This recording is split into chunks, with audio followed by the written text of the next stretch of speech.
shall be heard. God bless the great state of Ohio and this honorable court. You may be seated.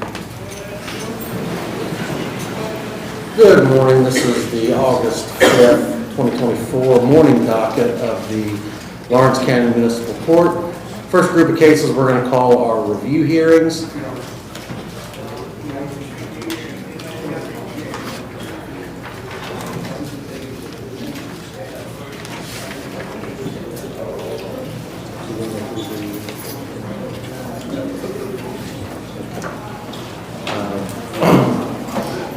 We have a couple of representatives before we begin from Children's Hospital. If you guys would like to stand up and introduce yourself and speak to the audience. Natalie, this is my colleague Zara.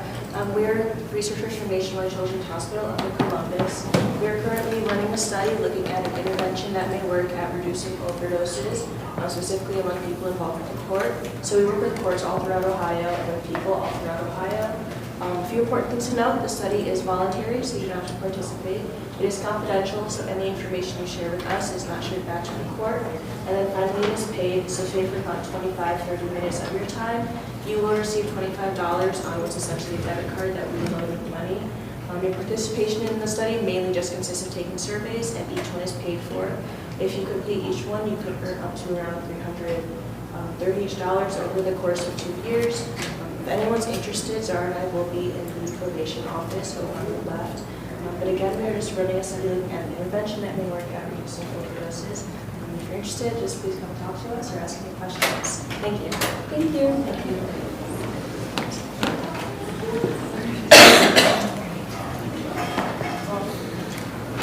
All right, the first group of cases we're going to call review hearings. When you hear your name called, come up to the table that's going to be on your right, and we will proceed from there. Jason Collier, James Conley, Dakota Kraft, Buddy L. Hardy, Ashley J. Huff, Kayla Kane.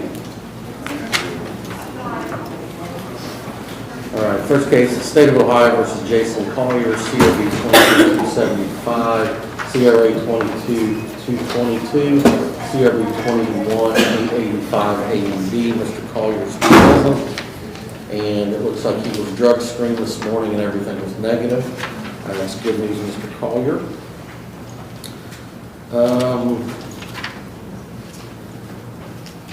First case, you still owe $335 on.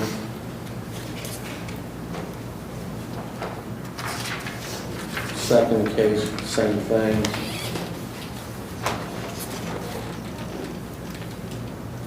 And the last case, you owe $396 on. Some of that, Mr. Collier, can be worked off on community service if you're interested. Yeah, I'm gonna make a payment today when I leave. Okay. Are you interested in working someone off on community service? Possibly. On the weekends I can. Okay. You're working? Yeah. Okay. Well, here's what I'll do. Let's set you another review hearing.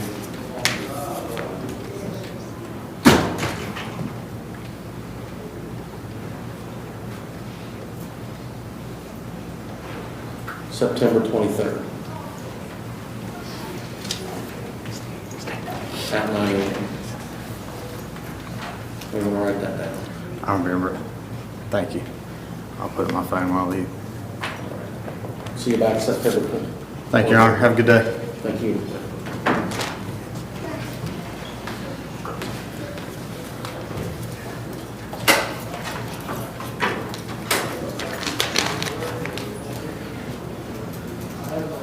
James Conley. James S. Conley. Your Honor, he wasn't community service when he was ordered to be used. Okay. Time is now 9:57 a.m. Mr. Conley was ordered to be here at 9 a.m. So there will be a bench warrant issued for failure to appear. And I want that issued immediately.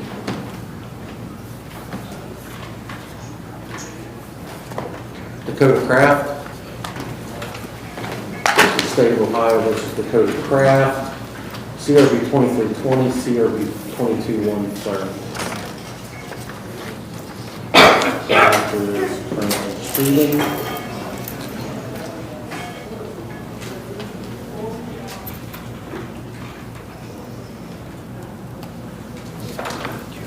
Very good report, Mr. Kraft. It's a very good report. On the first case, you owe $177, and on your second case, you owe $120 left on it. Once that's paid and your treatment is completed, then at that time, you'll be all finished. We'll set your review hearing date for September 23rd. At 9 a.m. Thank you, Your Honor. Thanks, sir. Thank you. State of Ohio versus Buddy L. Hardy. This is TRC 23532, CRB 23287, CRB 22600, and TRC 1870, and CRA 1864. Mr. Hardy is present here today. Mr. Hardy, are you still in treatment? Yeah, Okay. that's going to be for probably the rest of my life or whatever, I mean. Sure. Do you have a report? That's my mental health and everything. Oh, I mean, did you need one? They gave you one, I gave you one last time I was here. Do I got to bring one every time? All right, well, I didn't know, sorry. Okay. Here's what I'm going to do. If we could have Mr. Hardy. I can, them ladies are nice. I can probably get you one today and drop it back off. Here's what we're going to do, Mr. Hardy. I'm going to have you go ahead and have your drug screen today. No, that's fine. Excuse me. If everything's clear, Yeah.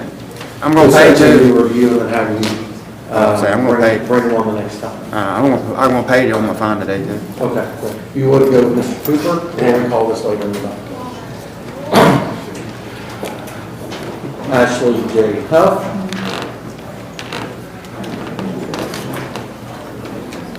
This is State of Ohio versus Ashley Huff, CRA 2724, CRA 2725, and CRA 2758. Ms. Huff is present, and it looks like Ms. Huff, I was looking at this beforehand, you owe $75 on one case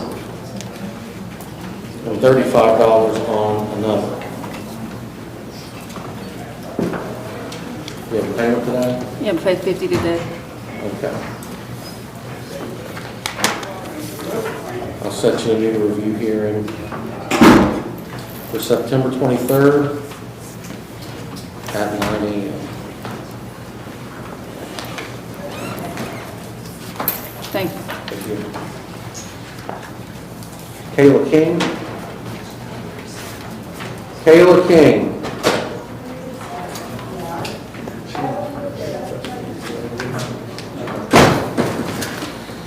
The State of Ohio versus Kayla King, CRB 24382. This was set for review at 9 a.m. Time's now 10:01, and Ms. King has not appeared. There'll be a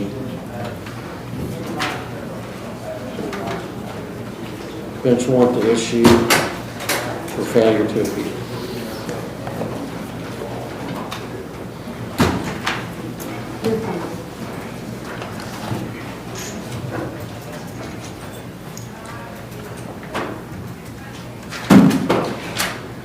Stephen Littlejohn, Crystal McMillan, Elizabeth Monk, Sheena Scarberry, Matthew S. Smith.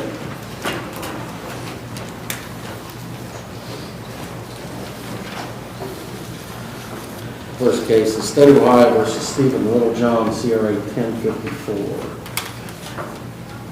Mr. Littlejohn is present. Your Honor, he is compliant with treatment services. The only thing he tests positive for is prescribed buprenorphine, maintaining full-time employment at Harmony House.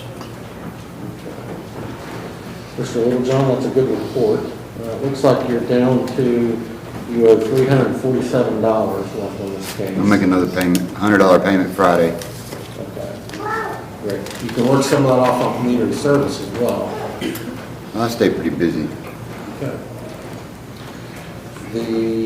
I'll set you a new review date for September 23rd at 9 a.m. Thank you, sir. Thank you. Thank you, Your Honor.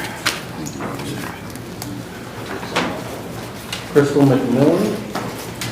State of Ohio versus Crystal McMillan, CRB 16688.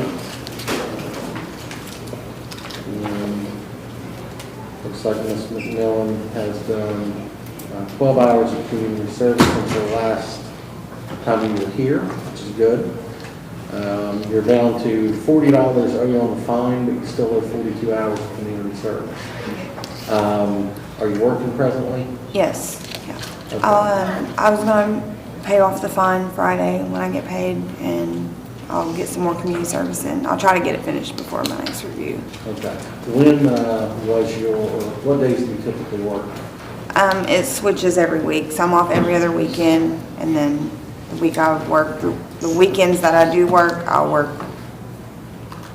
Monday and Tuesday, and then it's the other way around. So the next week it'd be Wednesday and Thursday during the week.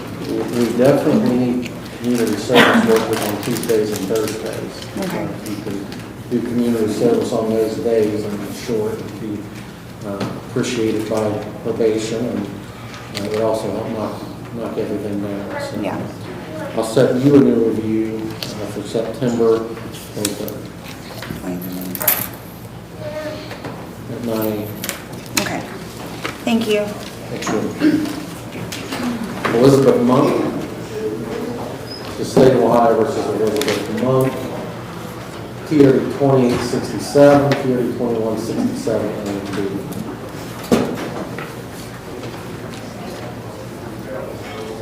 Ms. Monk, it looks like you owe $85 on one case and $310 on the other. I'll be able to make a payment Friday also when I get paid. Okay. You can work those. Well, I work every day and I got 3 kids, so. Okay. I'll set you a review for September 23rd. at 9 a.m. Thank you.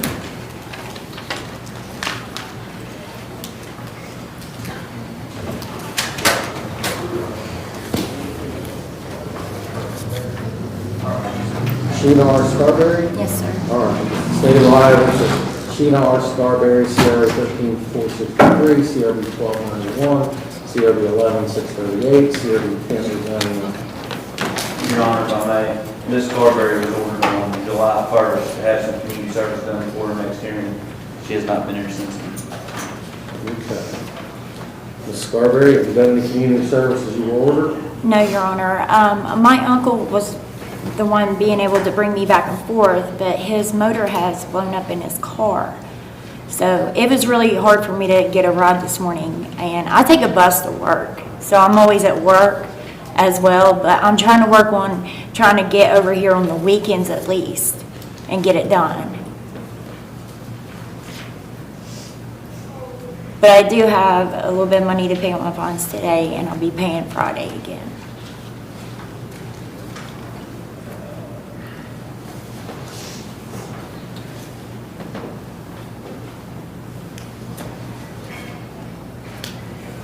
I know I've got to get this done. Ms. Scarberry, I don't think you're taking this very seriously, so I'm going to go ahead and remain her in custody. Time being. Yes, ma'am. Okay. Get your time.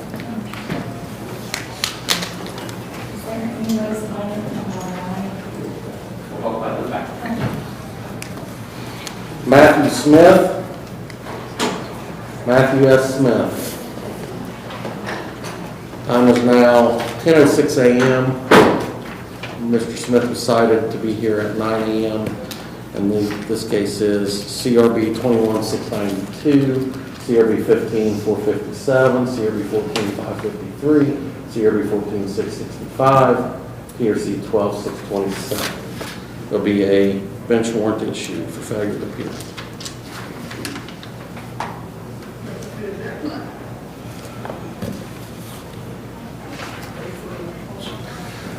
The next group of cases we're going to call are the arraignments. They're the first appearances before the court. If you have an arraignment, we need you in the courtroom. When you hear your name called, you'll come up to the table on your right, and I will go over the charge or charges with you, indicate the maximum penalties involved. or possibly minimum penalties involved. If the case has a minimum, you have the right, certain rights before the court. You have the right to remain silent. Everything is being recorded in here. If you say something to me that you shouldn't say, the state of Ohio can then use that against you in an attempt to prove your guilt. You have the right to have reasonable bail. You have the right to an attorney. If you can't afford an attorney, I can consider you for court-appointed counsel. And you also have the right to have the state of Ohio prove each and every element of the offense they're charging beyond a reasonable doubt. When you come up to the table, I'll go through the charge, and I'll be asking you for a plea. You can enter one of three pleas. You can enter a guilty plea, which means you're admitting the violation. You can enter a not guilty plea, which means you're denying the violation. Or you can enter a no contest plea, which means you're not admitting the violation, but you're not contesting the facts surrounding the violation, that I can find you guilty if I think the state would have enough evidence.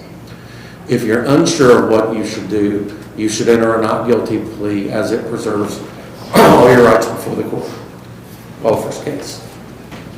All right, we're hearing warrant. Need to be in the courtroom now. State of Ohio versus Wyatt L. Rapp. Wyatt L. Rapp. Case number TRD 24-1508. To the state of Ohio versus Wyatt L. Rapp, TRD 24-1508. Mr. Rapp, it's alleged that on or about July 21st, excuse me, 2024, in Fayette Township, you were operating a motorcycle with no motorcycle endorsement. It's a violation of Ohio Revised Code 4510.1282.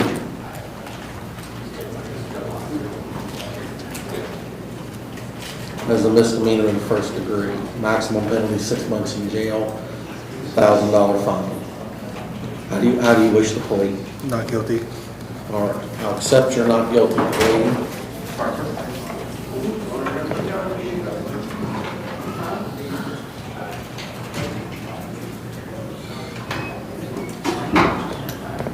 Are you working? Are you planning to hire your own counsel? Not sure. Okay. Do you wish to be considered for court-appointed counsel? Yes. All right.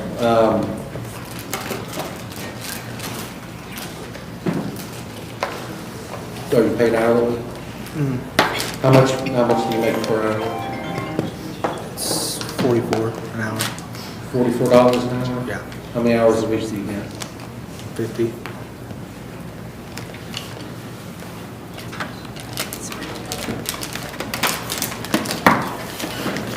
you have any independence? One. You're not going to qualify for court-appointed counsel.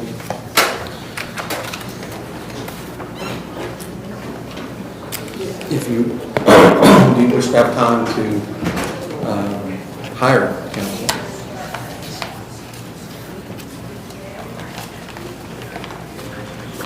I guess. Yeah. How long do you think you'll need?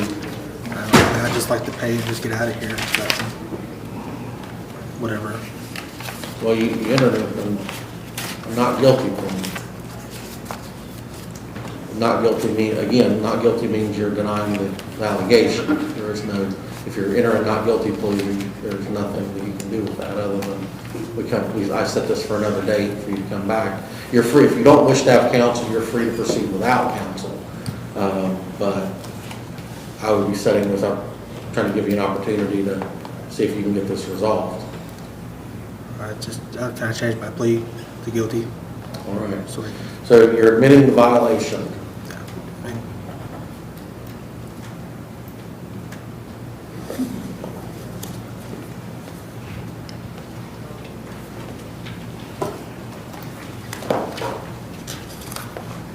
I'll enter a guilty finding based upon that.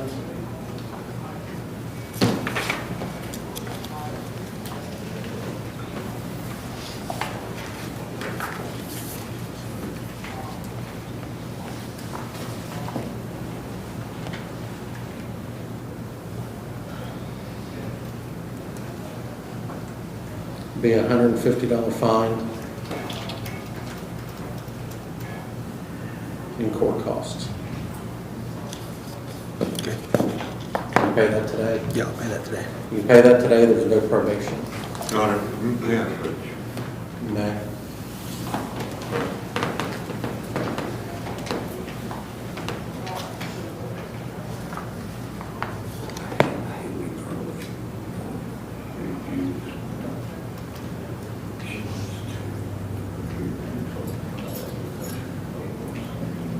Absolutely not.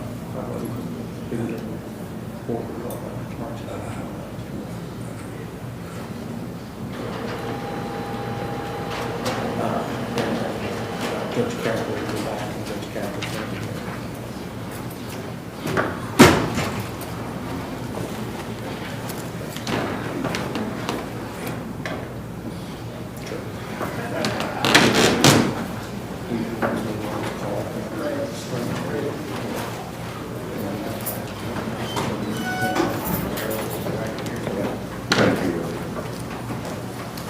All right, Mr. Rapp, you'll see the clerk, and go ahead and take care of that payment today, and there'll be no probation. All right, thank you. Thank you. State of Ohio versus Taylor Perimeter, case number CRA 23189, A and B, CRB 23191.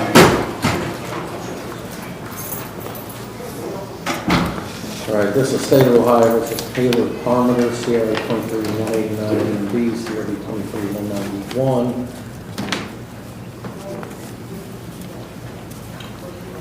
Looks like there was a failure to appear for a review hearing. Yes, sir. Ms. Parmenter, do you admit or deny that you failed to appear for a review? I admit. Okay. You have a reason that you failed to appear? I was really sick and then I ended up relapsing and going back into treatment.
Ma'am, are you with Angels? Yes, sir. And you guys are in Belpre? Yes. Okay. How long of a program is this? I'm not familiar with your program. so- Yeah, we're a couple hours away. It's a 90-day faith-based residential treatment. Okay. And since it's faith-based, I have to ask Ms. Parmenter, are you okay with that? Yes. Okay. I assume so based upon the letters that I read. They're excellent reports. Here's what I'll do. I'll ask that the bench warrant be recalled if it hasn't already.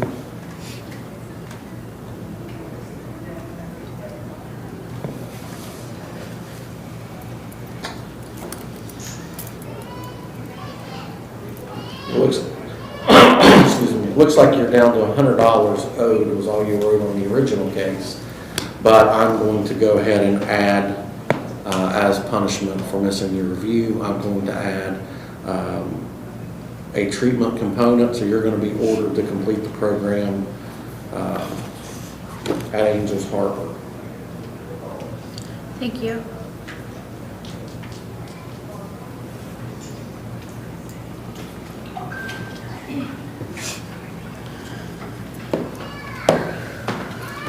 All right, I'm going to set you a new review hearing, September 23rd at 9 a.m. And If she hasn't signed a release for the court, we typically require at review hearings to have a report, and the one that you guys did is perfectly fine. Okay. But we just gotta have that when she shows up for review hearings. Okay. Thank you, Your Honor. See you back on September 23rd, Ms. Palmer. By all accounts, you're doing wonderful in treatment. Keep it up. Thank you, Your Honor. Thank you.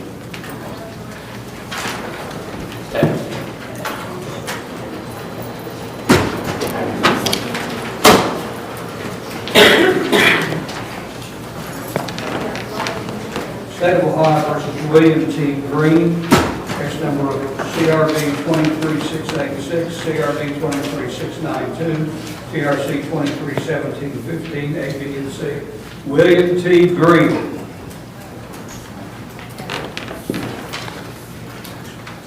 So the State of Ohio versus William T. Green, TRC 231750, CRB 23686, CRB 23692.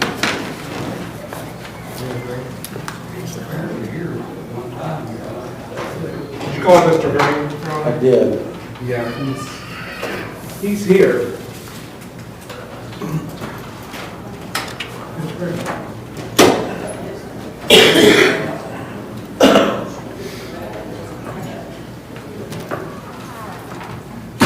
Sorry, Your Honor, I didn't hear. Okay. Sir, you're William T. Green? Yes, sir. All right. Mr. Green, it's alleged that on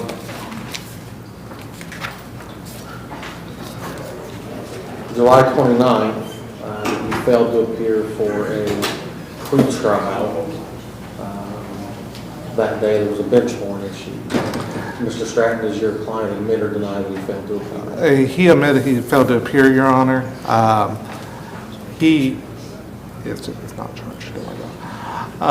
We just asked that that warrant be revoked and he be sent for another pretrial. His original bond be reinstated. Does he have a good reason that he failed to appear? I was on a family vacation and I didn't get back to that Monday evening that night. My flight, they only had one flight out of Destin, Florida. Yeah. So I didn't get back till that evening. And as you're probably aware, Your Honor, that they've had problems with flights. Yeah. Yeah. And it's only been a week. So, Yeah. all right. I'll recall the warrant. His original bond will stay in effect. And I'll set a pretrial in this matter.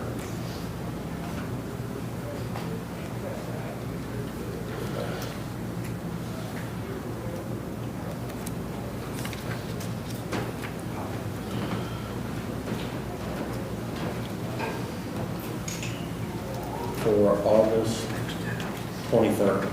Yes, that'll work. August 23rd. All right. You're good to go. Be at 10 a.m. All right. Thank you, Your Honor. Thank you.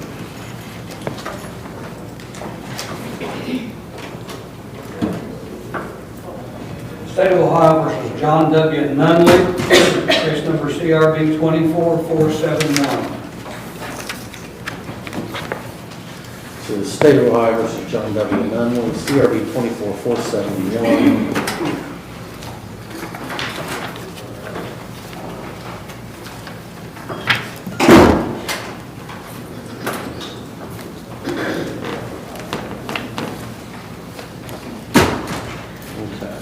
Mr. Nunley, it's alleged that on or about July 22nd, 2024, you did knowingly cause or attempt to cause physical harm to Ashley M. Sword, family or household member. It's a violation of Ohio Revised Code 2919.25A, domestic violence. Domestic violence is a misdemeanor of the first degree, maximum can be 6 months in jail, $1,000 fine. How do you wish to plead? Not guilty. Okay, I'll accept your not guilty plea. Do you wish to be considered for court-appointed counsel? Do what? Do you wish to be considered for court-appointed counsel? What's that? A lawyer at state's expense, or do you plan on hiring your own attorney? Free. All right. Are you working currently? Yes. Or how often are you paid? Every week. Paid hourly? What do you make per week? About $250. $250?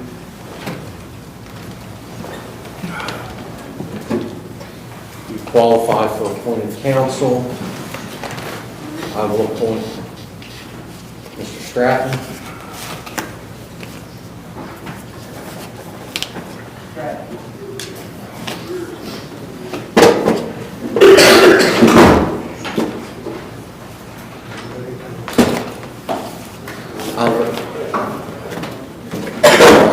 Mr. Stratton, this is John Nunley, it's domestic violence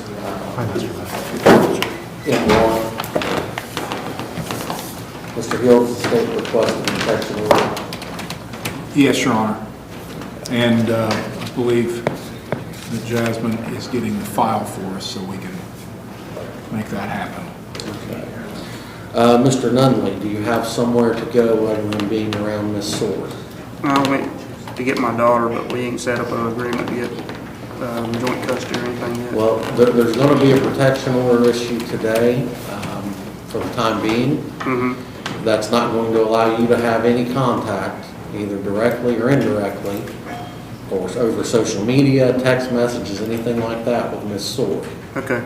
So what I'm asking is, do you have another place to go other than where she's living? Yeah, I got my own house. Okay. Okay.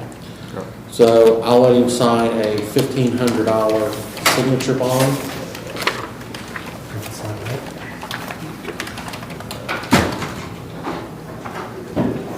We'll have the protection order directly here, Your Honor. Protection order is going to issue, Mr. Nunley. Don't leave the courthouse until you receive a copy of the protection order. Mm-hmm. And if you want to just have a seat out in the lobby, once it's all signed and taken care of, the state will come and find you and get you a copy of it. Okay. Actually, she's here right now. When's the pretrial? Your Honor? I haven't said it yet. Mr. Stratton, how far out do you want to go? Not much scheduled the 23rd, so. 23rd sounds good, Your Honor. All right. August 23rd, pre-trial, 10 a.m.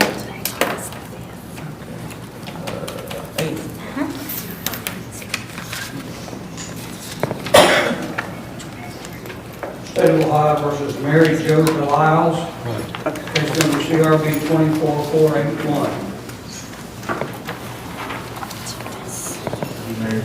Yes, sir. My sister. She has a disability. The state of Ohio versus Mary Jo Deliles, CRB 24481.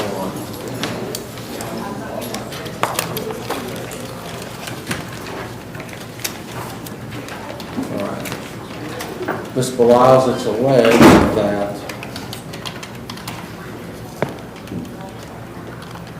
on or about August 1st, 2024, in South Point, Ohio, that you had animals running, or animals at large. It's a violation of their municipal ordinance, or Ohio Revised Code 951.02, and that is a minor misdemeanor, maximum penalty $150 fine and court costs. It's also alleged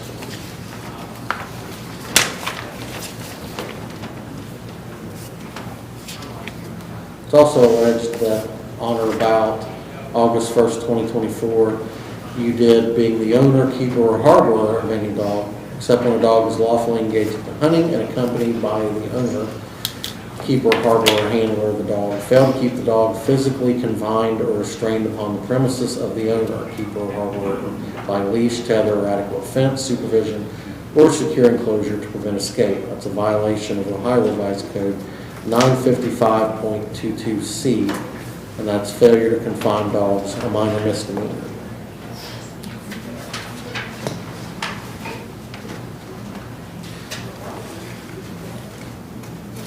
Mr. Hill, I have a ticket here, and I'm only seeing there's only one case that looks like filed, and that's the failure to confine dogs, but there's also a ticket in here that looks like it's out of the same incident for animals at large. Is the state intending to just proceed on the failure to confine dogs? Yes, Your Honor, it looks like the same. It looks like we've just converted it to long form. Okay. Ms. Beliles, that's a minor misdemeanor. The maximum penalty is a $150 fine and court costs. How do you wish to plead? No contest. Okay, so no contest means you're not admitting the violation, but you're also not contesting the facts surrounding the violation. Yes, sir. Okay. Can I speak? You will have an opportunity in Yes, sir. just a second.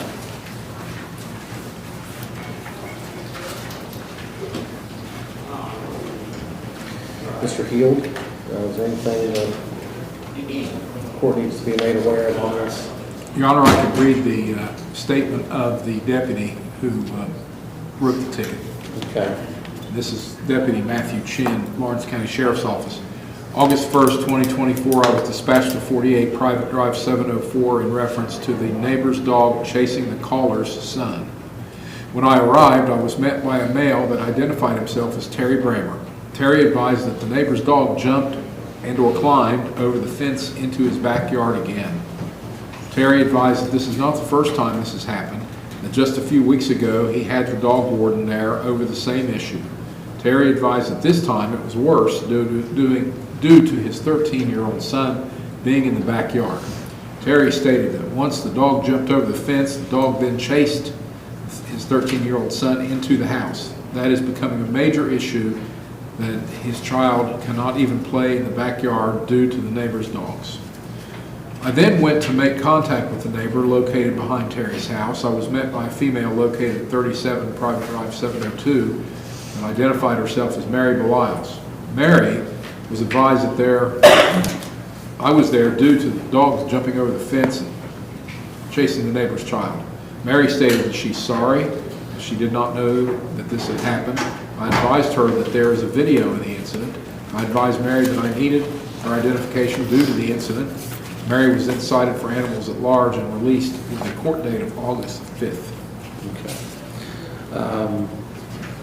Ms. Beliles, is there anything you wish to say? Sir, I was babysitting my grandson at my sister's house. The dogs was in like all night. My brother-in-law and my daughter was getting ready to come back from church, and he was playing cornhole. Put the dogs out for just a minute. Couldn't have been no more than 15 minutes. My daughter come home. She told me the dog was out, and before I could even react, the police was there. Okay. And my dogs have not been back to my sister's. She's at my house. You know. Okay. I'll accept your no contest plea. I'm going to enter a guilty finding, and there will be a $20 fine in court costs. Okay? Yes, sir.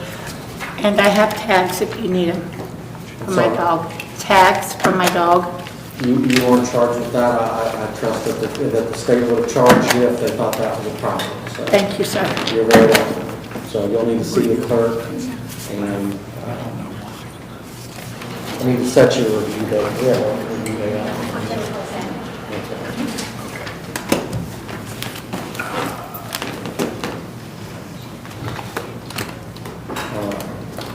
I'm going to set your review hearing date of October 22nd, 2024. If you have the fine and the court costs paid by then, you don't need to appear. Okay. So for instance, if you pay them today, you don't have to show up. Okay? Okay, thank you so much, sir. You're very welcome. Thank you. You're going to need to check with the clerk before you leave. Okay, thank you. Thank you.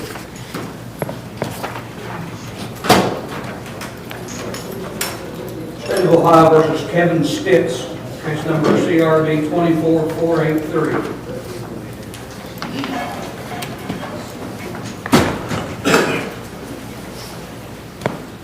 The State of Ohio versus Kevin Stitz, CRB 24483. And Mr. Stitz is present, and Mr. Steyer is standing up. So Mr. Steyer, you're going to be representing Mr. Stitz. Yeah, Your Honor, I'm appointed in the common pleas court, and we've worked out an arrangement there that involved Mr. Stitz appearing here and pleading to a misdemeanor. So I'm going to ask to be appointed here as well for that purpose. find that if nothing's changed since his common pleas, your common pleas appointment, that Mr. Stitt is indigent, I will appoint Luke Steyer to represent him. And Your Honor, we'll waive reading of the charge in this matter. What happened here is this is a matter where there's receiving proceeds of an offense subject to forfeiture that was filed as a felony at the common pleas level. As part of our working that out, it was agreed that if he would plead to a misdemeanor at this court, there would be a finding of guilt. He would forfeit the assets, and basically there would be payment of court costs would be all else. This is the amount in this case is $32,270, which Mr. Stitz is willing to forfeit in exchange for allowing him to plead to this misdemeanor. He's not from the area, so we're going to just basically tell him to go forth and sin no more. Hey, Luke, Yes. that's what these notes say, 180 suspended and level 5 non-reporting. Yes, we can do that. Well, that's what this says. So. Well, the notes here say 180 suspended, level 5 non-reported probation, and forfeiture of the funds. No fine, no community service. The forfeiture would be to the Lawrence County Drug and Major Crimes Task Force. It's non-reported probation, but don't get in trouble. Don't get in trouble with your problems. We can go back to the common police court. So, Your Honor, we would join in that recommendation. Okay. Which plea was he wanting to enter? He'll enter no contest with stipulation of facts sufficient to support a finding of guilty. Is that correct, Mr. Stitz? Yes. All right. I'll accept your no contest plea. I'll enter a guilty finding. There'll be 180 days jail sentence, all suspended.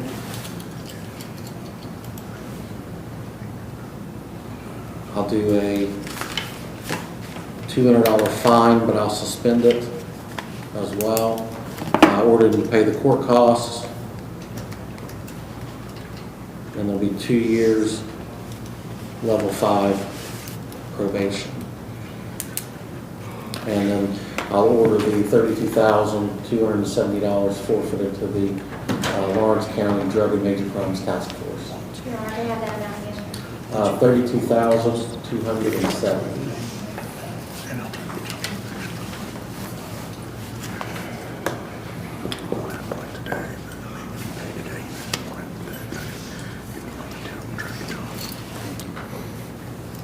What you got? He'll give you what's called a review hearing date, and if you pay before that date, you don't have to come back.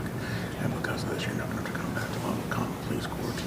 I can't remember what day they said, it's the 21st or the 28th, one or the other. Whatever day it is, you don't have to come back. You just get dismissed. I'll text the prosecutor who's actually on your case and say, hey. All right, Mr. Stitz, you're going to need to see probation and the clerk's office. Is there a review hearing date, Your Honor?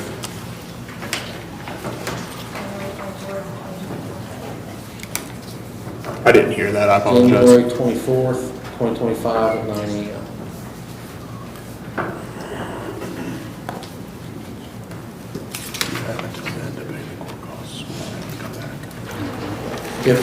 And Mr. Stitz, if you got the court costs paid, you don't need to be here for that hearing. Okay. All right, thank you. State of Ohio versus Paul D. Connor, case number CRB 24482. Paul Connor. The State of Ohio versus Paul D. Connor, CRB 24482. Mr. Connor, it's alleged that on or about August 4th, you did knowingly cause Jesse Dakota Mezzo to believe you would cause serious physical harm to the person or property of Jesse Mezzo, violation of 2903.21A, aggravated menacing. Aggravated menacing is a misdemeanor in the first degree, maximum penalty 6 months in jail and $1,000 fine. I see you have a bond up already with Mr. Sowers. How do you wish to plead? Not guilty. All right, I will accept your not guilty plea.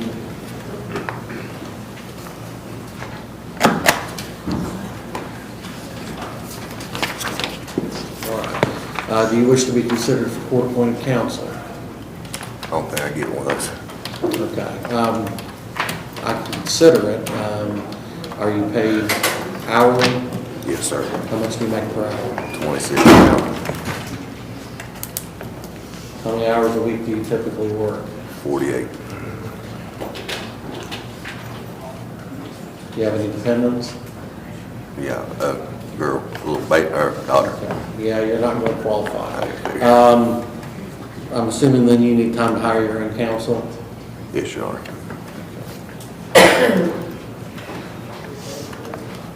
How long do you think you'll need? Can I get a few weeks? How about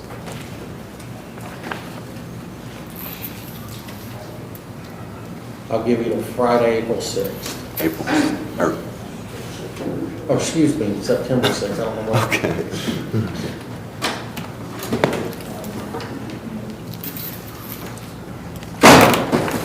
That'll be a pretrial at 10 a.m.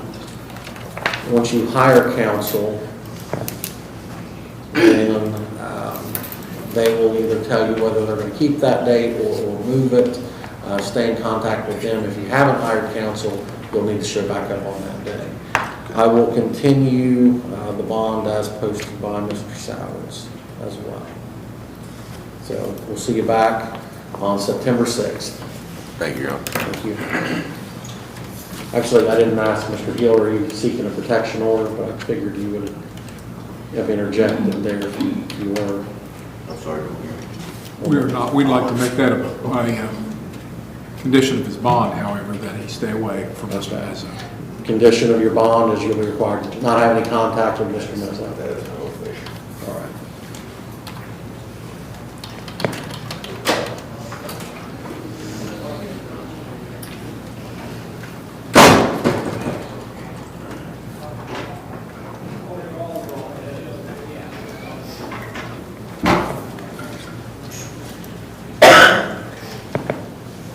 State of Ohio versus Michael Bruton, case number CRB 24485. So the state of Ohio versus Michael Bruton, CRB 24485.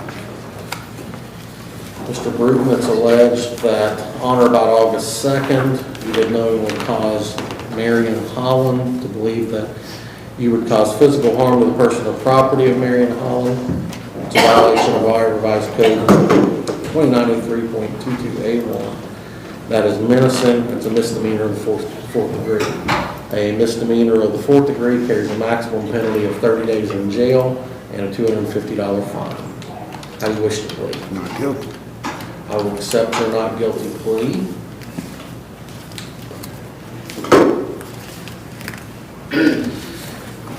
Do you wish to be considered for court-appointed counsel? Yeah. All right. Are you working? No. No income? No. You qualify. I will appoint Roger Smith to be your counsel.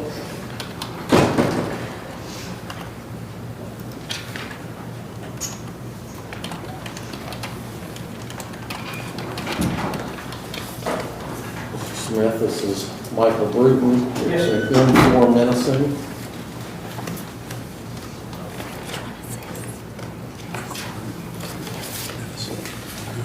See that you posted a bond with Mr. Sowers, so I can continue the bond.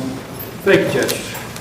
And Mr. Guild, I presume you want the same caveat that as part of bond that Mr. Bruton will stay away from Marion Holland. Well, we'll ask for protection on this.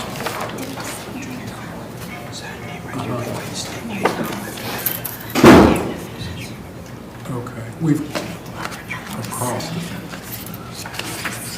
We may have a situation here with, there's a cross filing. Marion Holland. I don't have that case over yet. Okay. Well, anyway, yes, we want a protection. We'll and we could withdraw them later if it works out that way. There'll be a protection order issued, Mr. Bruton, you're not going to be able to have any contact or go around. I don't even know this fellow. I'm sorry? I don't even know the fellow. Okay. My understanding, Mr. Bruton, is he's also been charged, so there is crossfire, so we'll sort it out.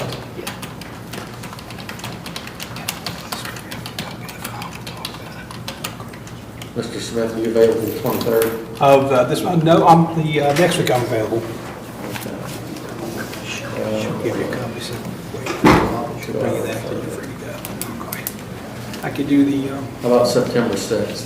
that should be fine. I said that one day in August I couldn't do it. I'll set the matter for a pretrial at 10 a.m. Yes, Judge, that's a good day.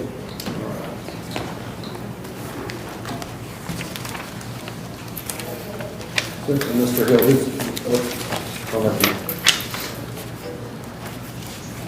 we don't have that yet. I was going to go ahead and call her. State of Ohio versus Gilmer Ponderosa. That paper, you're good to go. Case number CRB 24484.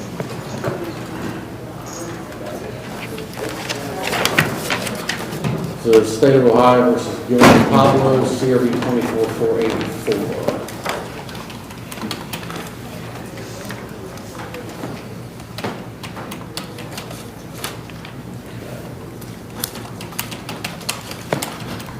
Mr. Pablos, it's alleged on or about August 3rd, 2024, you did by threat of force knowingly cause Angela Pablos, a family or household member, to believe that you would cause imminent physical harm to her, a family or household member.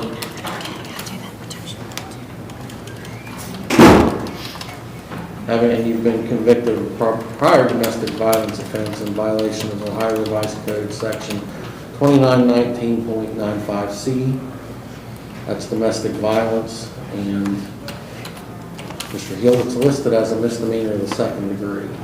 It is there's a prior, this was a threat, so it's makes it an M2. All right, just wanted to make sure that was correct. That's a misdemeanor of the second degree. Mr. Pablos, that carries a maximum penalty of 90 days in jail and a $750 fine. How do you wish to plead? Say again? How do you wish to plead? Well, I'm saying not guilty because I don't do nothing to do. Okay. I will accept your not guilty plea.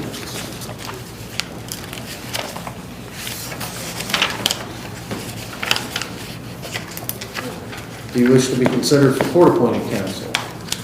To what? Do you wish to be considered for court-appointed counsel? Not understand exactly what. For a lawyer? Well, yeah, I need to. Do you have to get a lawyer for that? Are you working currently? Yeah. Do you get paid weekly? Every 2 weeks. Every 2 weeks? How much do you make every 2 weeks? Say like 1,200 maybe.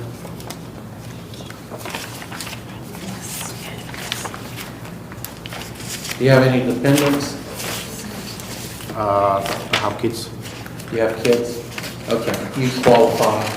I'm going to appoint Tyler Smith to represent you.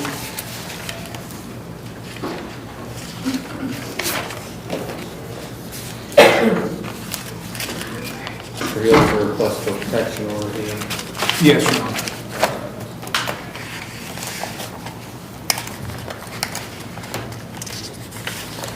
Mr. Pablos, there's been a request for a protection order to issue for your wife. So unless and until that protection order is dismissed by the court, you can't have any contact, either directly or indirectly, with Angela Pablos. Do you understand that? To how long? Until further order of the court. This is temporary, it's just until.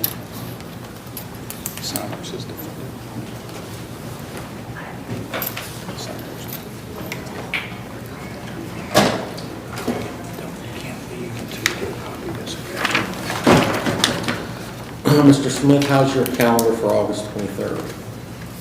August 23rd, we're good to go. Okay. I'm going to schedule a pre-trial on this matter for August 23rd at 10 a.m. And I will continue the bond that has already been posted by Mr. Poppins.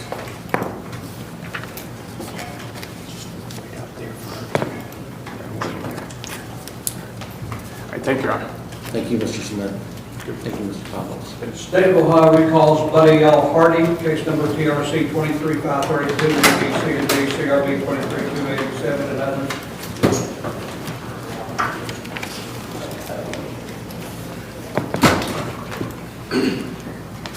All right. Mr. Hardy, I've got your screen back this time. And on one of these, do you have a prescription for? I got a prescription for everything I get. You got a prescription for alcohol? Well, that, yeah, no, but cough syrup, yeah, me and him was trying to fix, because I got ulcers, and I got stomach problems, and they Prilosec, I got Prilosec too, so, and that's why I was like, man, I got ulcers, so I know I ain't drank nothing. Yeah, that's why, me and Majors was sitting out there talking about, he said, could have been cough syrup, buddy. I'm like, oh, I never even thought about that. Okay. I'm going to set you back quickly, and I'm going to order you to bring a copy of your progress in treatment. It's not necessarily. I'm just gonna drive down there and get it. It's at the new in Chesapeake. You can do that if you wish and bring it back. Yeah. I'm still going to have you back fairly quickly. So I'm going to set you a review, another review for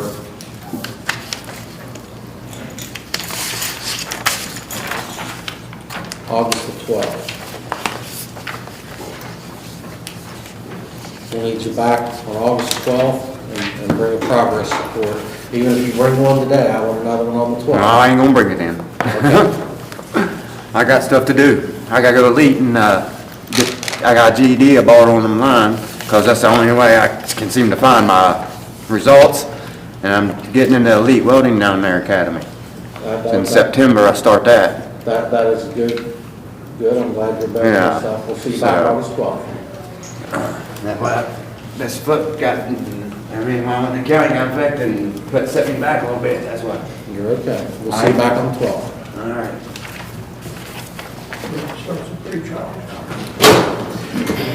If you have a pre-trial, I need you to come in the courtroom, and I need all the attorneys in the courtroom. All right, all first pre-trial.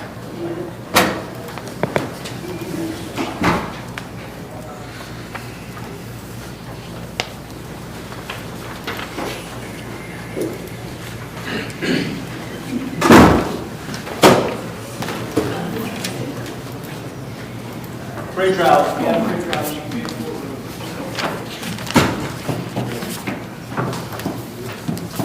First of all, Mr. Thompson only has one sentencing. State of Ohio versus Donald Knight, case number TRC 24750. The State of Ohio versus Donald Knight, PRC 24750. Matter set for a sentencing hearing today.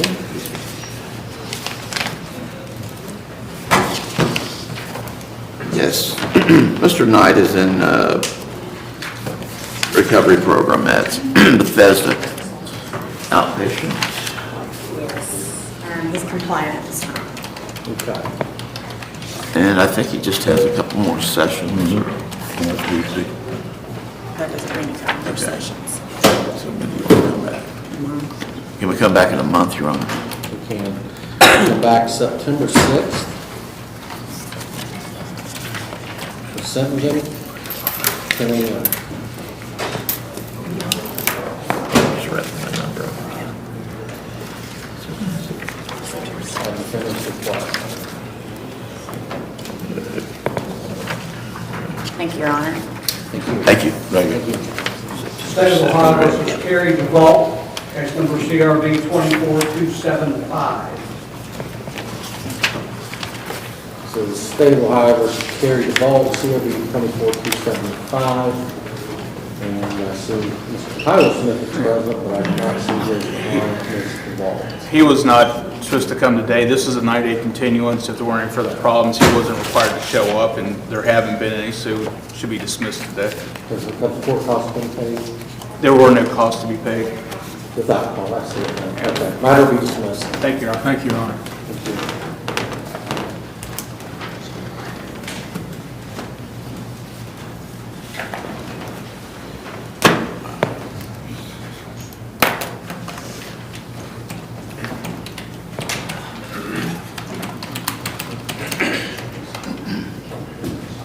State of Ohio versus Timothy Adkins, case number TRC 231834, A and B.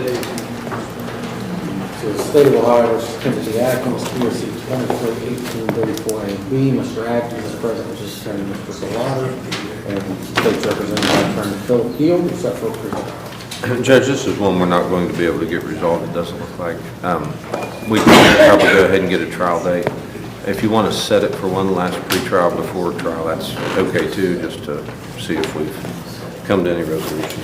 Okay, Mr. Demeanor, how far out would you want to go? Discovery's completed, so,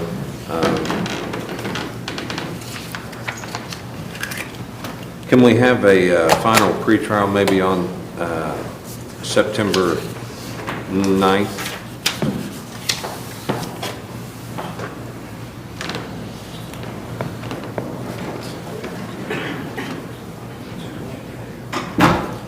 Or August 26th, either one. We'll do September 9th for final pretrial at 10 a.m. Do you want to go ahead and set a trial date? If Mr. Hill wants to, that's fine to the court. It doesn't matter to me. Whatever you think would work best is okay. Or we can just do it that day if you want to. But I'd say we're going to need a trial in this one. I typically leave that to your discretion. We can Mr. do it Hill, that, we can either do it that day or go ahead and set it. Well, it's just as easy to set it then as it is now. I mean, Okay, we can pick a trial date when we get back on the 9th. we'll need a time waiver. He will waive time, yes.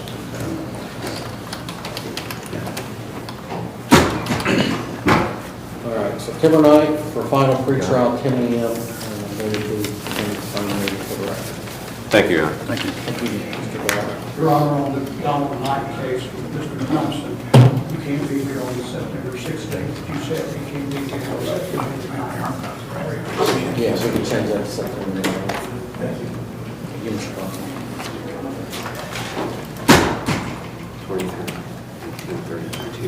State of Ohio versus Austin Smoot, case number TRC 24176, A and B.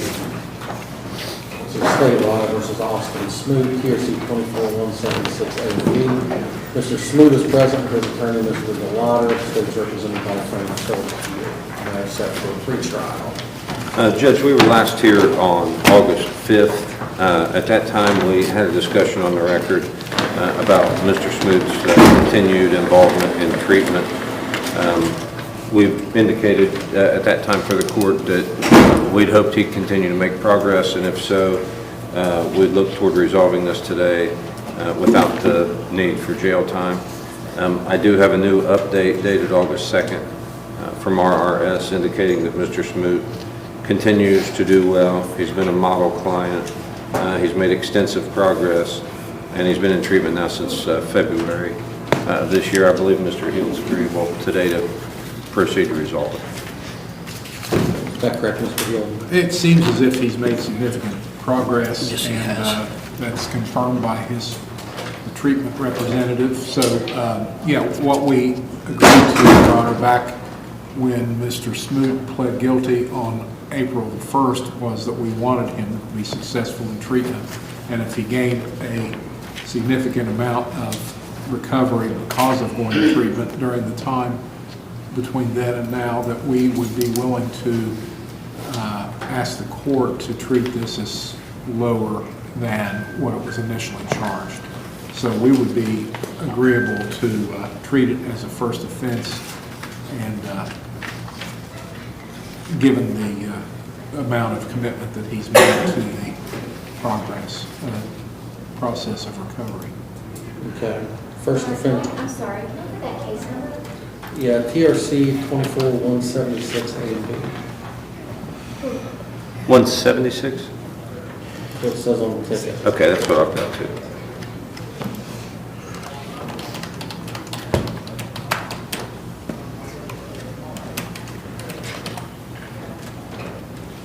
Yours and Corey Austin. Austin, that's it.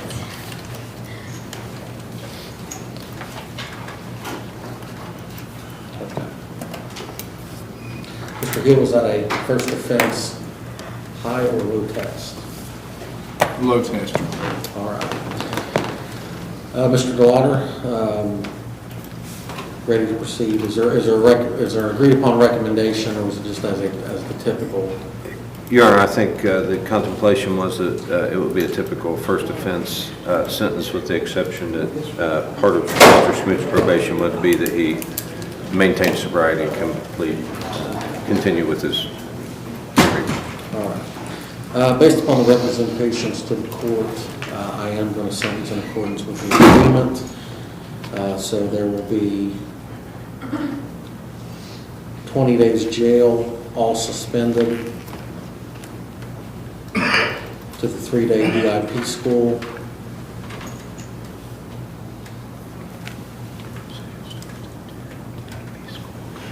$500 fine. All we do is pay the court costs.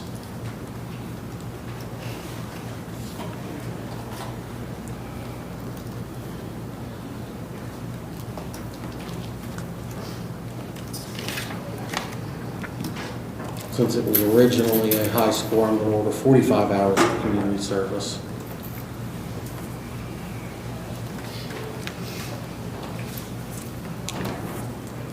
Two years, level 4 probation.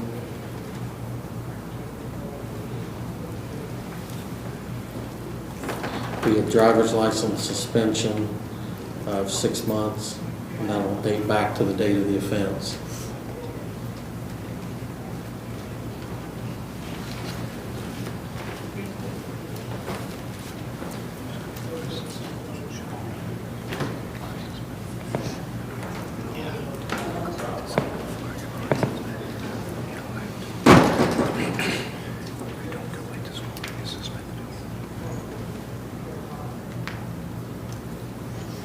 Is there a representative here from the... They're not here today, but I'll get you the information. I have not seen them. Okay.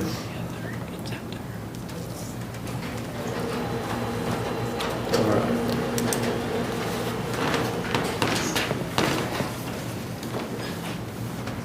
Good job.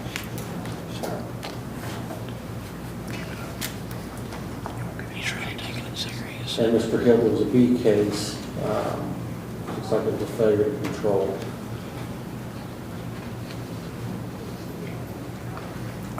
Well, let's see. I don't guess it was in, Is that a single car? yeah. We're okay with not like that. B case will be nollied. I already mentioned that. Is there a review hearing, Your Honor? January 24th, sorry, review hearing date. Okay. Review hearing will be January 24th, 2025. Review 9 a.m. All right, Mr. Smoot, you're going to need to see probation and discipline for that. Thank you, Your Honor. Thank you.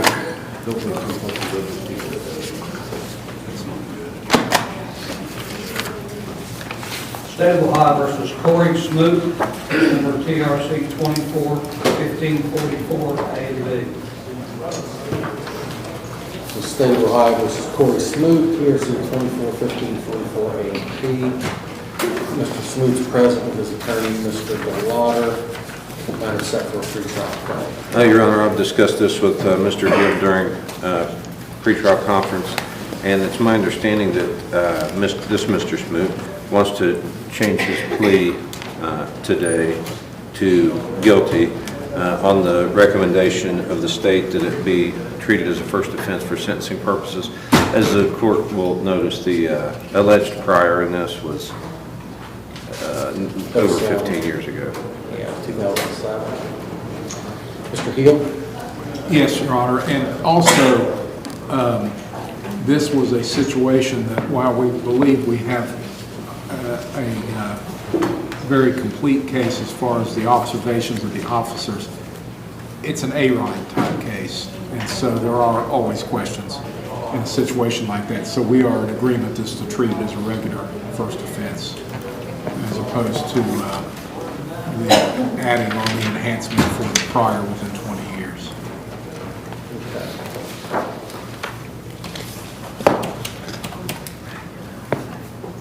Mr. Velotter, would you please, as your client, will stand?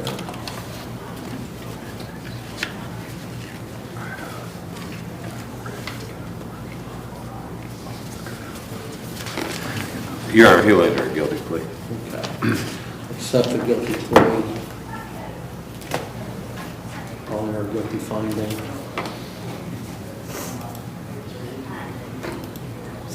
I'll order Mr. Struth 20 days jail. I'll suspend them to the 3-day DIP school.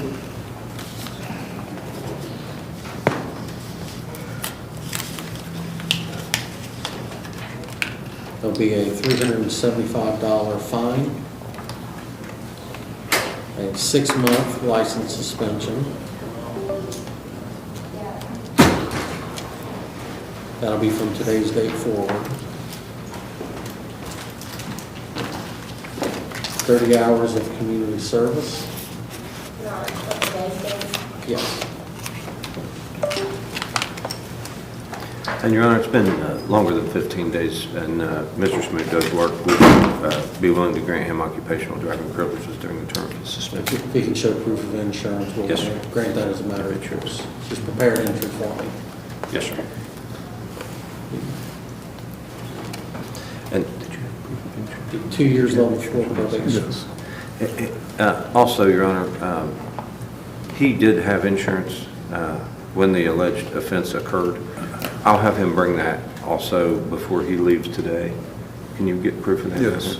To the court, so that that doesn't get submitted as no insurance. Okay. Mr. Hill, there's a B case as well, it's failure to control. That was, I know from memory that it didn't involve anybody else's property, so we can nolly that.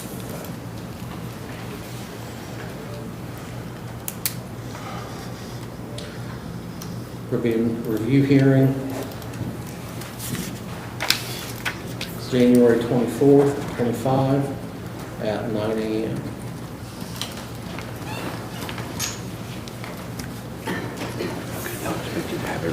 Mr. Smoot, you'll need to see the probation department and the clerk's office before you go, and you will definitely want to get your proof of insurance in before the end of business today. If not, you'll get suspended through the B&B, an additional suspension through the B&B for no insurance, which will probably end up being worse than the suspension that I've levied out of this case. So get that as quickly as you can today before close of business. No problem. Thank you, Your Honor. Thank you, Mr. Smith. Thank you, sir. Thank you, Mr. Clark. Make sure you don't leave before you come to probation. State of Ohio versus Michael J. Wood, case number TRC 24-436, A, B, and C. State of Ohio versus Michael J. Wood, TRC 24-436, A, B, and C. And this matter is set for sentencing today. Mr. Wood, I believe the treatment of pathways was the last that I had. Your Honor, I've talked to Mr. Hill about this one too. I think Mr. Hill wants to see a little more progress in this case. And Mr. Wood has switched to a more intensive treatment regimen. He's now with the University of Kentucky through King's Daughters Medical Center. He felt like he had made as much progress as he could make at Pathways. So now he is with them. He's just kind of getting started with them. So I don't care when we come back or how frequently Mr. Hill wants to take a look at this. We're agreeable to whatever. I've also been just got prescribed depression, anxiety medication. I haven't put on How about naltrexone. September 16th? Excuse me? How about September 16th? September what? 15th? 16th. Oh, 16th. I've got a trial that day. And can we do it on the 9th? I know I've got cases here on that day. Yeah, we can do the 9th. Okay, September 9th. All right, September 9th, 2024, for sentencing, 10 a.m. at defendant's request. And Mr. Ward, you'll need to bring an update for the prosecutor and for the court that day from your treatment provider, so that we've got an update as to how you're doing with your treatment. Okay, all right, thank you. Judge, I've got one sentencing hearing on, and that's the only thing I've got left, and I think we have a resolution on that. Could we call that? And I've got a hearing down in Ironton at 1. Okay, yeah, we can do that. What's the name? It's State of Ohio versus Kyle Akers. It's in the sentencing stack back there. State of Ohio versus Kyle Akers, case number TRC 222527 A and B. So State of Ohio versus Kyle Akers, TRC 222527 A and B. Mr. Akers is present with his attorney, Mr. Delauder, and state's represented by attorney Philip Kegel. And Your Honor, I wasn't, I don't think, involved in this case originally. However, this was way back in 2022. In the meantime, Mr. Akers has made quite a great amount of progress in the various issues he's been dealing with. He had some problems in Meg County, he had some problems in Boyd County, Kentucky, and at this point, he's gotten all those resolved. So he was up here in front of Judge Capper earlier on in this case for sentencing, and Judge Capper released him from jail, was aware that Mr. Akers had to go complete the STAR program out of Meigs County, and Mr. Akers was under the impression that the court was inclined to sort of give him credit for that should he successfully complete it, and he did. So he's done with STAR. Now he's also continued to be in treatment through Ashland Integrative Medicine as part of his probation in Boyd County, Kentucky. So he's got all of his issues resolved at this point, and he's really doing great. So we'd like to proceed today with sentencing if it's possible. I've got a note here from Judge Capper. It says we need a report. Oh, yep, I gave Mr. Here, I can give the court a copy. I gave Mr. Heald a copy.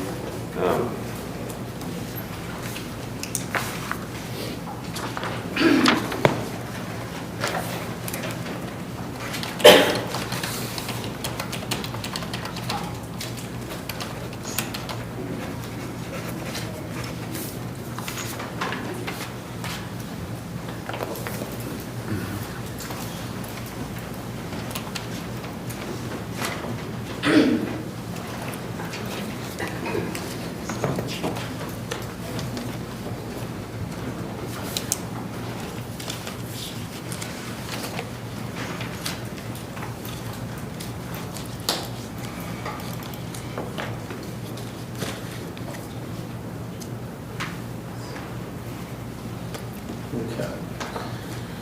Mr. Heald? It looks like he has done everything that the judge wanted him to do. We're okay if the court went ahead, and sentenced him, if that's what is being proposed.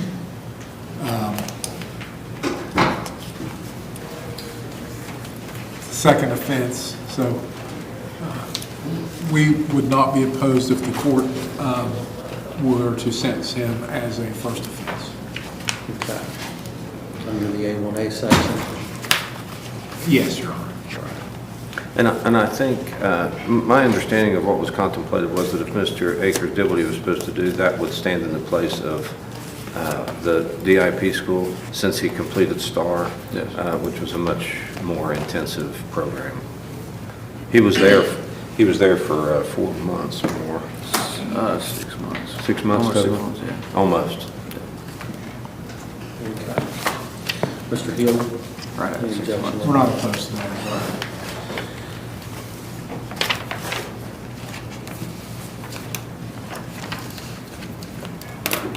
All right.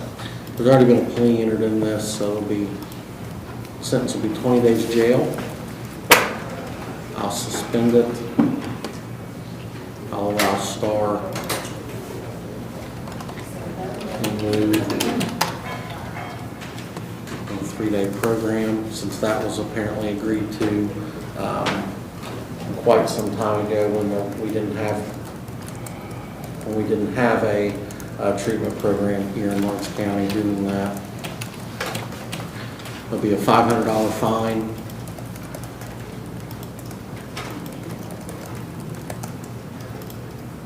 A 6-month license suspension.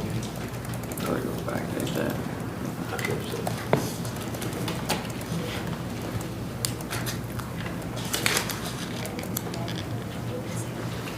You already have a license back. No, I'm waiting on this. He's been suspended, Judge, since Since then. 2022.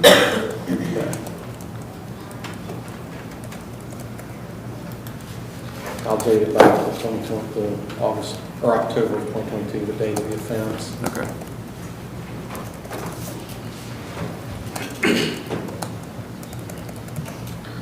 $30 hours community service. 2 years. Level 4 probation.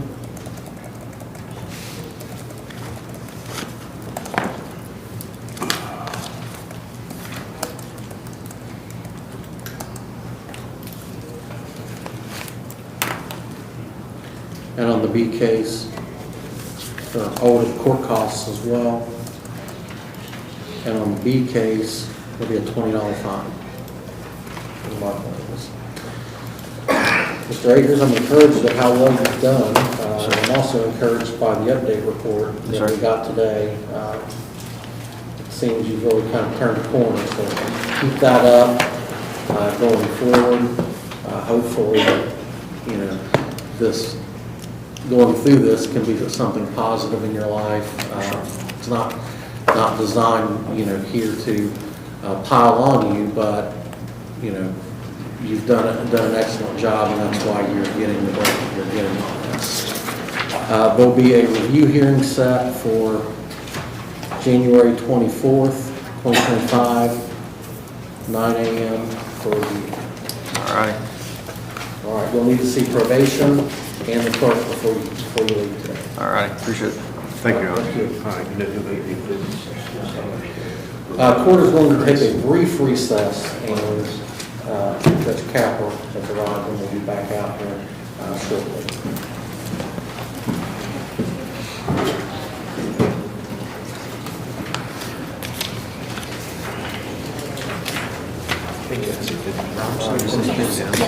Are we good on it or bad?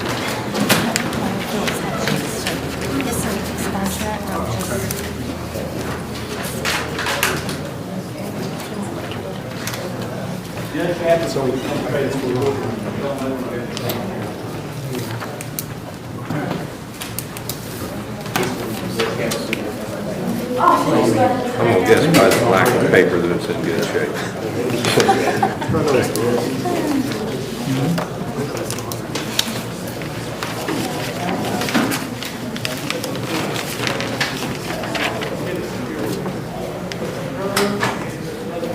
So what are we doing here? Just seal the record. What are we seeing? Whatever I said. That.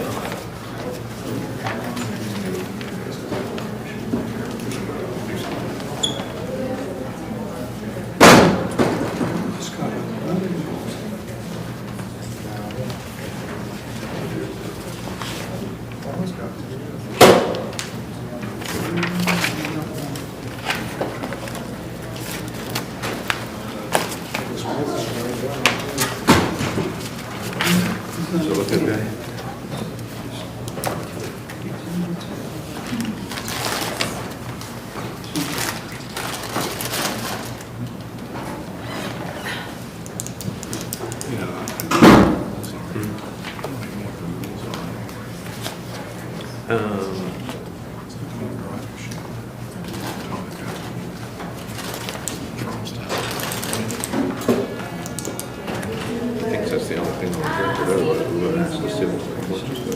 I can't see the traffic stuff.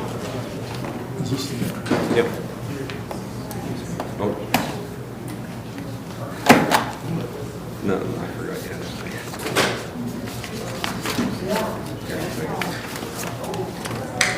I'm gonna leave your part of the file there. I'll take this and then I'll give you a copy.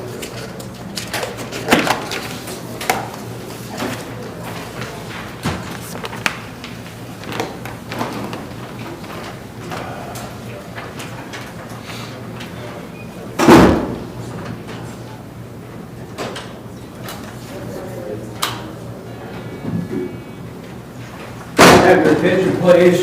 Washington Municipal Court's now back in session. The Honorable Donald R. Gaffes presiding. Your Honorable Ray, the Lawrence County Judge. Okay, we have some hearings in jail. State of Ohio versus Casey Lynn Blevins, case number CRA 24487, CRB 24488, A and B.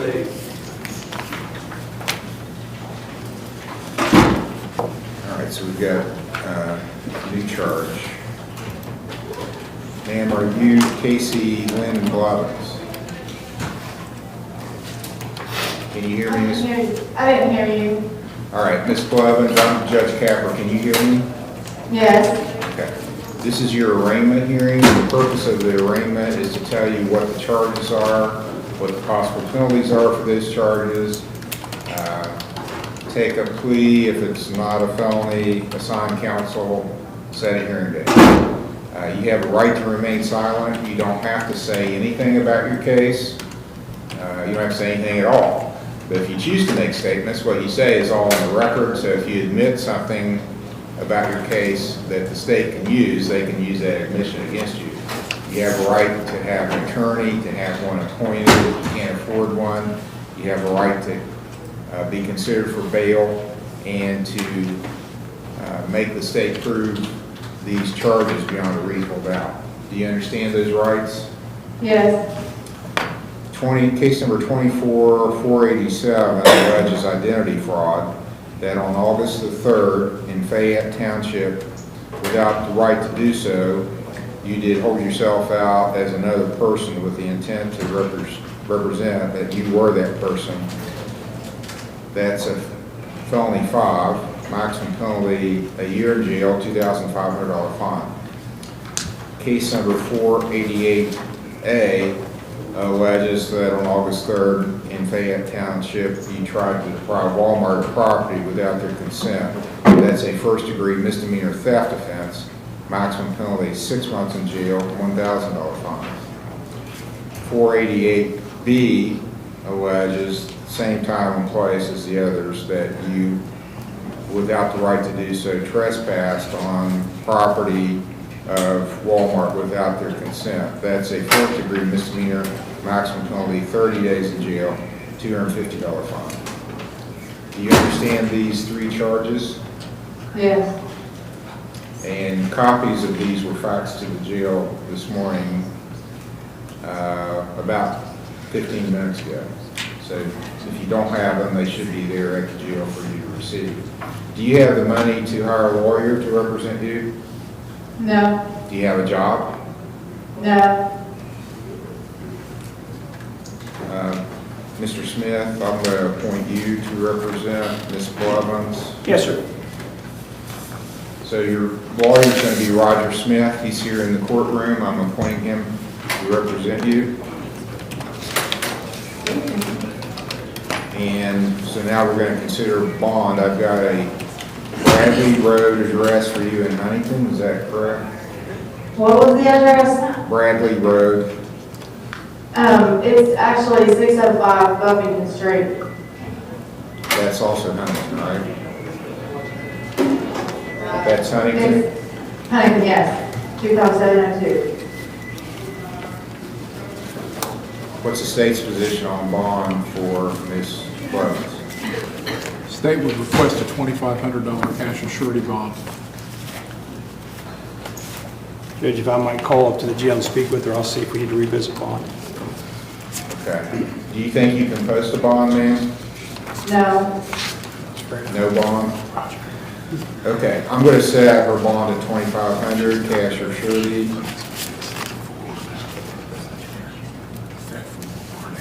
trespass, so she's got a prior. Okay. Let's see, this third, we can do it, The only bad day I have, Judge, is August 23rd. Other than that, I'm available pretty much any time.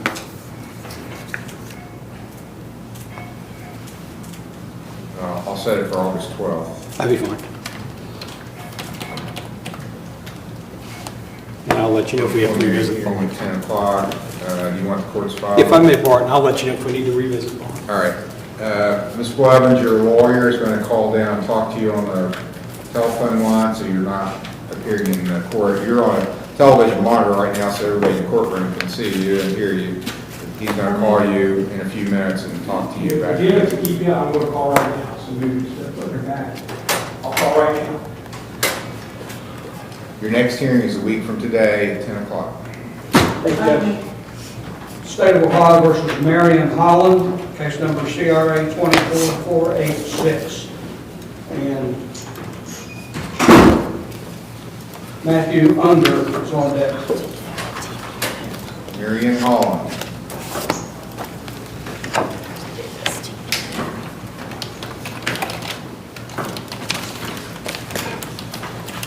And are you Marion Holland? Yes, sir. Mr. Holland, I'm Judge Capper at the Lawrence County Municipal Court, which is located in Chesapeake.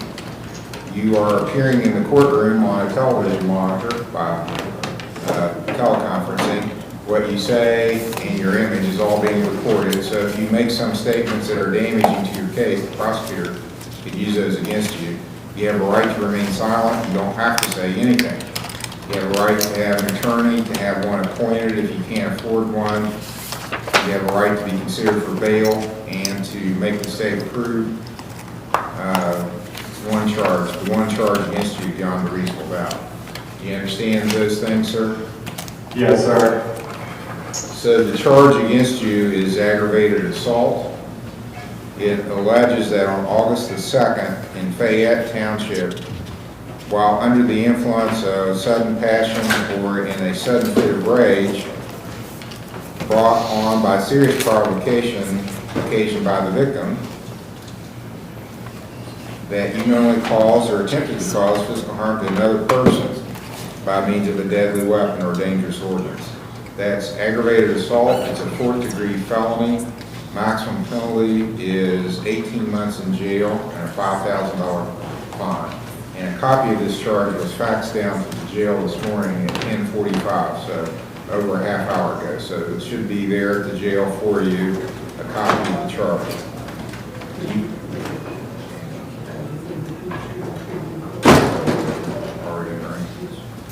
All right. Do you understand the charge against you, sir? Yes, sir.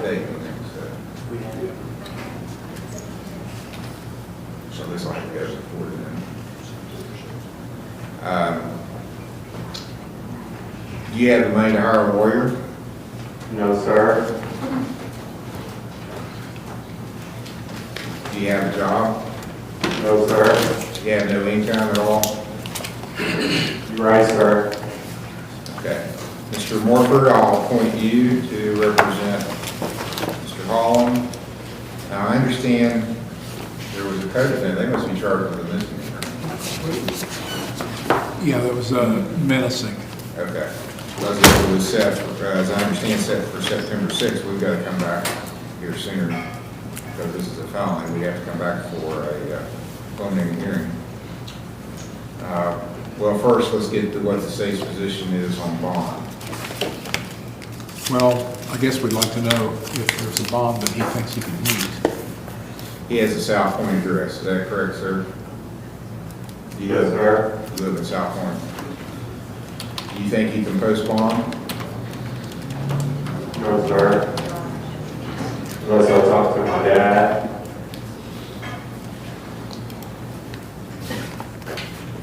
What's your dad's name? He lives in South Point. What's his name? Same place with me. What's your father's name? Billy R. Holland, Sr. Billy Holland? Yes, Sr. And you have a phone number for him? Yes, it's 614-204-4244. And you have a phone yourself? Yes, it's at home. Is that a cell? Yeah. What is it? 740-479-1998. 1198, it's the last 4 digits? Yes, sir. Okay.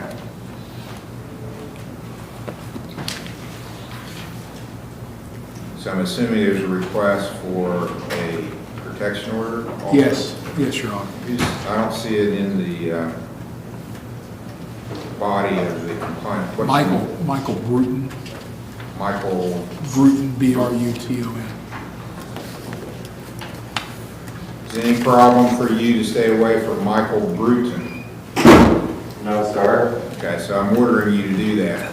You're ordered to not go around him, contact him, post things about him, stay totally away, so there'll be a protection order issued. That's fine.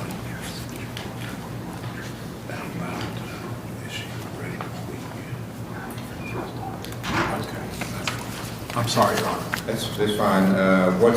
Do you have a number on the bond that you want to recommend? 2,500. Okay, I'm going to set your bond at 2,500, cash or surety.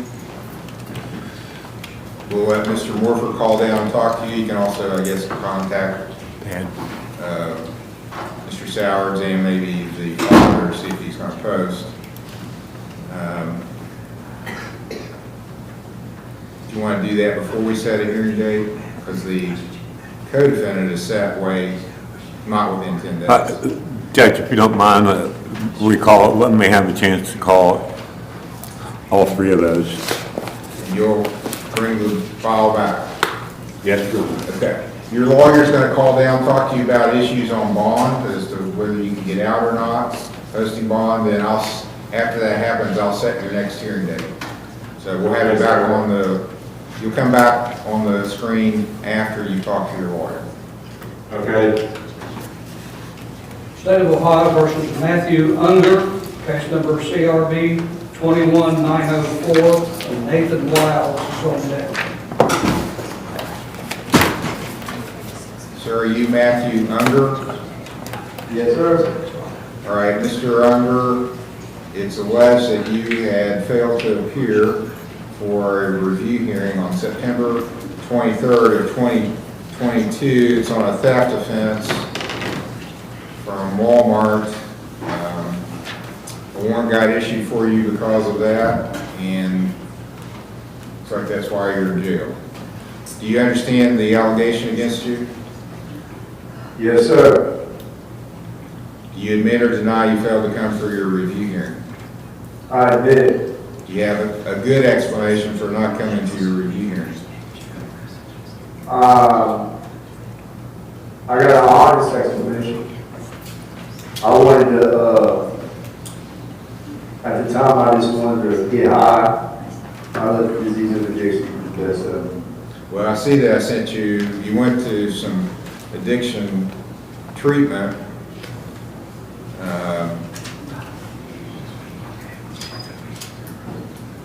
I have, the last report I've got on you is dated August 15th, 2022, so it's 2 years ago from New Life Recovery in Jackson. It was a pretty good report at that time. But I guess things came apart after that, right? Yes. Well, do you want to just serve this out in jail? Do you want to try to get in treatment again? What do you want to do? I'd like to get back in treatment. Where are you living now? My office. Where did you spend the last night you were out free before you went in jail? I got off the Greyhound yesterday, or on Saturday, and I walked from the Greyhound station in Ashland, Kentucky, straight to the police department where I turned myself in. Oh, you turned yourself in Ironton? Yes. Okay. Where had you been before you took the Greyhound? Where did you catch the Greyhound bus? Myrtle Beach, South Carolina. Okay. How long have you been down there? Since September, since I left for the, it was sometime in September, last year. Okay. What made you want to come back? I want to get back into treatment. I want to start over. How do you have a medical card now, or how do you pay for medical services? My belief is still active with Ohio. Okay. He had been at Bethesda, it looks like, and he was at New Life Recovery. He had a couple good reports from them. Anyone interested in talking with Mr. Unger about treatment? All right, let's try him back at Bethesda again. Taylor, do you want his file to look it over? Yes, please. Okay. I'm going to give you another shot at Bethesda. Are you willing to go there? Yes, sir. Okay. Taylor from Bethesda is going to call and talk to you about it, and then I'll have you back out after she does an assessment, and we'll decide how we're going to go forward. I appreciate it. Thank you. You're welcome. State of Ohio versus Nathan Wiles, case number CRA 24480.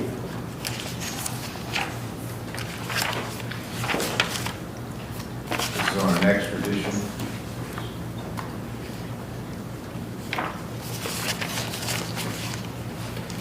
Sir, are you Nathan Wiles? Yes, sir. Mr. Wiles, I'm Judge Capper at the Lawrence County Municipal Court, which is located in Chesapeake, Ohio. You are appearing in the court today on a monitor. Everything you say and I say, it's all being recorded. So if you admit things about this, it could be used against you because it's on the record. You have a right to have an attorney, to have one appointed, to be considered for bail, and to make the charges be proved beyond a reasonable doubt. Now, this one's not charges here in this jurisdiction, but what's alleged is that there's charges against you in another jurisdiction, specifically Boyd County Circuit Court in Boyd County, Kentucky. And the charges are flagrant non-support, persistent felony offender, and contempt of court. So Kentucky's asked that you be extradited to that jurisdiction to stand for these charges. You have a right to have an extradition hearing, which is a hearing to determine if you are the person being sought by Kentucky and if there's good reason to send you to that jurisdiction on these charges. And you have a right to have an attorney represent you at that extradition hearing. You can waive extradition, which just means you're not agreeing that you're guilty. It just means you agree that you will go to Kentucky to face these charges. How do you want to proceed? Do you want to have an extradition hearing? Do you want to waive it? I would just like to go ahead and waive my extradition so they can come get me. I've been in prison for the last 3 years, so I wasn't aware of any of these charges. Where were you in prison? Huntsville Correctional Center. Oh, in West Virginia. Okay. All right, so I'm going to send a waiver of extradition down for you, and I'll put an X where you need to sign. I'll have you sign that, and I'll give Boyd County until the 12th to pick you up.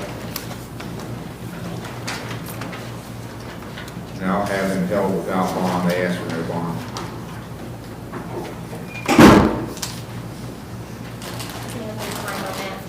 8 a.m. And then we'll put him on my docket for 10 a.m. on August 12th. But usually they're pretty good, so they're not very far away about getting here within 2 or 3 days to pick people up. All right. So by next Monday, the 12th, you should already be in Boyd County. All right, thanks, sir. If you're not, then I don't want to lose you in the back of the jail. Nobody knows where you are. I'm going to put you on my docket if you're still on the jail list. I'll see you again like this, and we'll decide how we're going to go forward. All right, thanks, sir. Do you have any questions, sir? No, sir. Okay, good luck, sir. Thank you.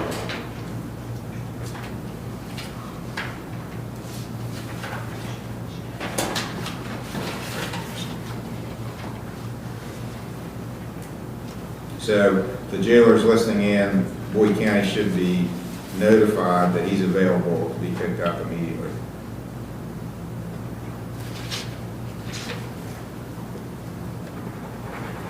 clerk will need to fax that waiver in for him to sign.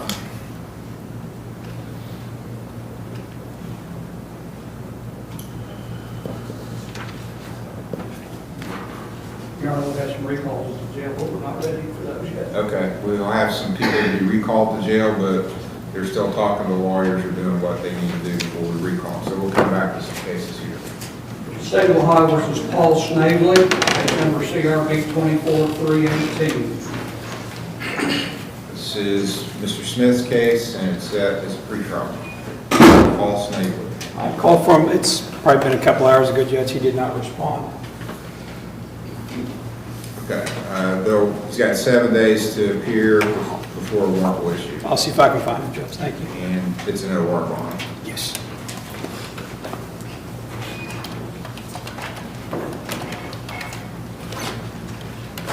State of Ohio versus Chase W. Rickman, case number TRD 23650, CRB 23525, Mr. Steyer's case. Chase Rickman is set for pretrial today.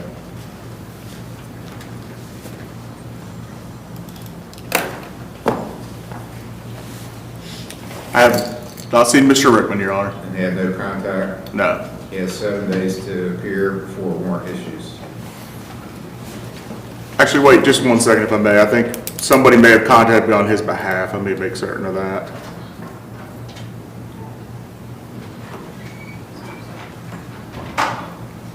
No, I was confused. All right. Bench warrant will issue in 7 days.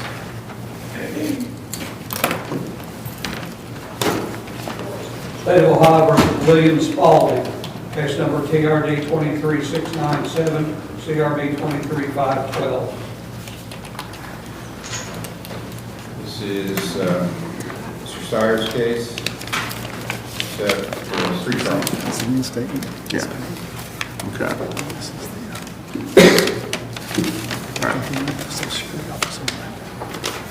We have, I have a receipt where Mr.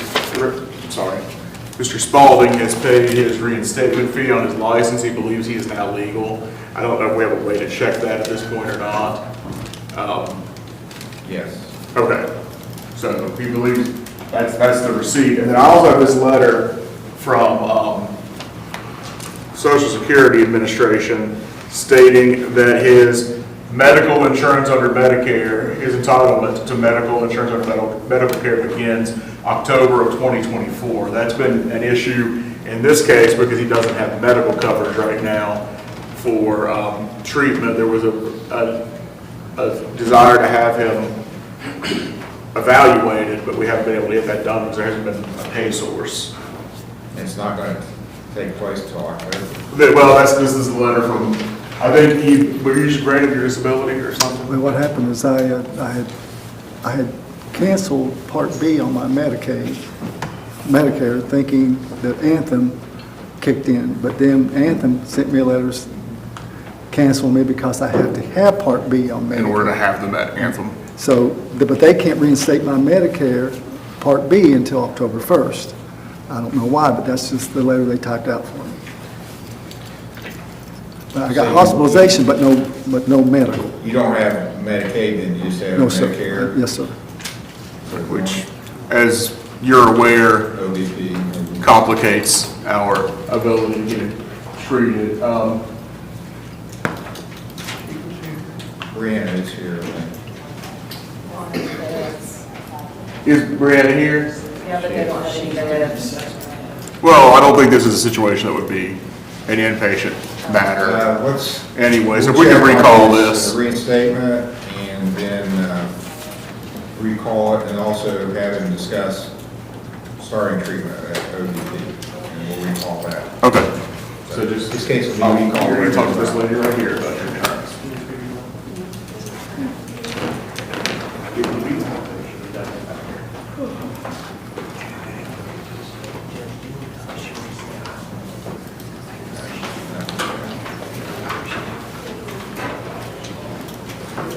State of Ohio versus Sergey Levick, case number CRB 24351. And there's a co-defendant on that represented by Mr. Stratton. Name? J. Olivia. State of Ohio versus Olivia J. Case number CRB 24352. Okay, these were pre-trials today, but they're set for trial Friday, I believe. They are set for trial Friday, Your Honor. So anything that can happen today for the pre-trial? I've discussed the matter with Mr. Heald. We believe, based on just a few issues, that it's not appropriate. A guilty plea is not appropriate. I'm not sure that Mr. Heald, upon looking at the video and discussing some other issues, might make a different decision, but I don't think a decision's been made. So as of right now, I believe we need to go forward with trial on Friday. Yes. That's fine, and they pointed out some things that I should look at on the video, and I will do that. And if I come to a separate conclusion, a different conclusion than what I had previously, I'll let everybody know before Friday. Thank you. All right, case will remain on the trial docket for August 9th at noon. Thank you. Thank you, Your Honor. Thank you. Thank you, Your Honor. Thank you. State of Ohio versus Kimberly McCann, case number CRB 24395 A and B. Kimberly McCann. Mr. Stratton's case set for pre-trial.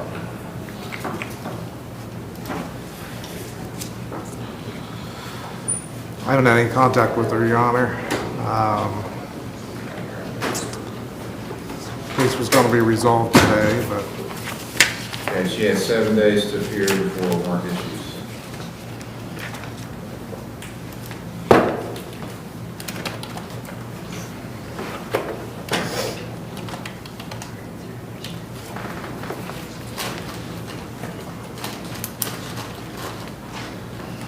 State of Ohio versus Alexander Jones, case number CRB 24383. Alexander Jones.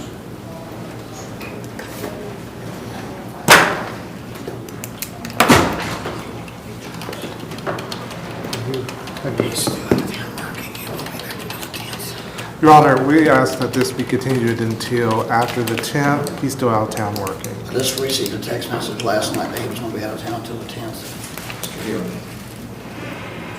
We're not opposed to that, as long as there's a time waiver. Yes, we'll waive time. Does he work on a barge or something, or what? Do you have an idea what? Yeah, I'm not exactly sure it works.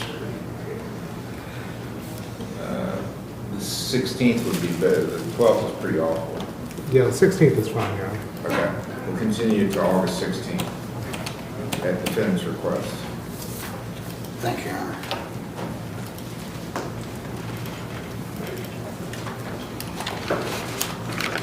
State of Ohio versus Bradley Adkins, case number CRB 24430, CRB 24431. All right, you're Bradley Atkins? Yes, sir. Mr. Atkins, did you receive a copy of this service? No, sir. You have extra copies? No, they didn't give me any extra copies. Well, just have a seat, we'll have to get copies made, we don't have any extras. Recall you know.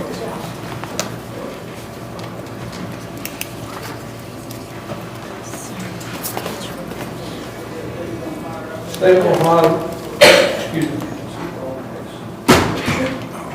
State of Ohio versus Christy Ferguson, CRA 24449. It's Mr. Morford's case.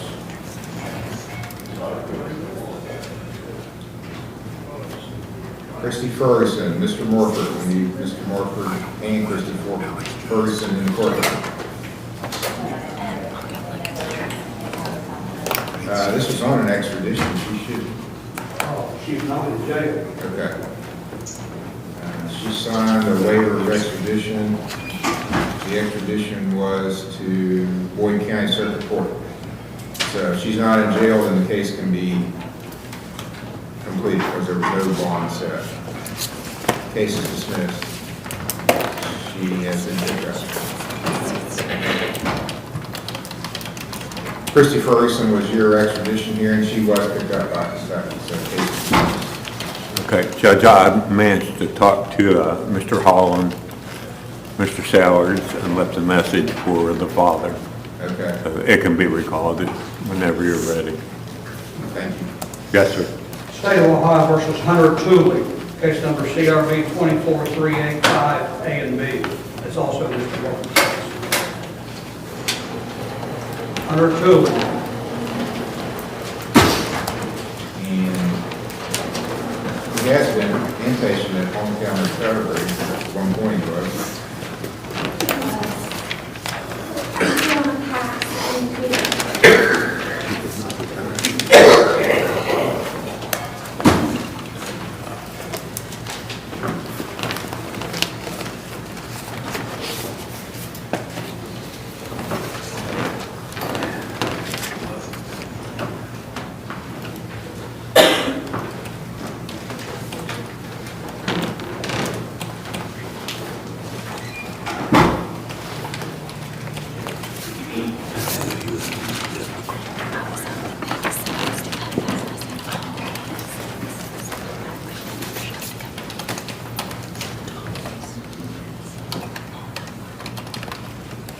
Okay, so he left the facility on pass and didn't return, so there'll be a warrant issued for his arrest.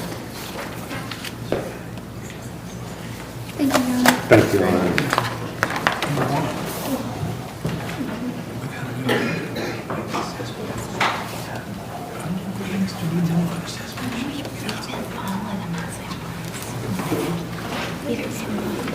State of Ohio versus Marshall Fitzwater, case number CRB 24211. Marshall Fitzwater.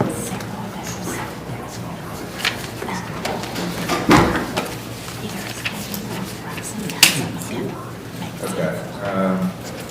This is a case that would be dismissed if the court costs were paid without appearance. The costs have not been paid. 24211. It's not coming up on my screen. I'm not showing that they've been paid.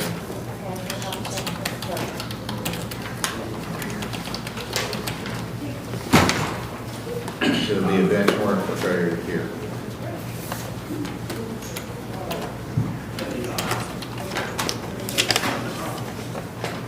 State of Ohio versus Donnell Hall, case number TRD 22175, 246, TRD 24610, TRC 21371, A, B, and C.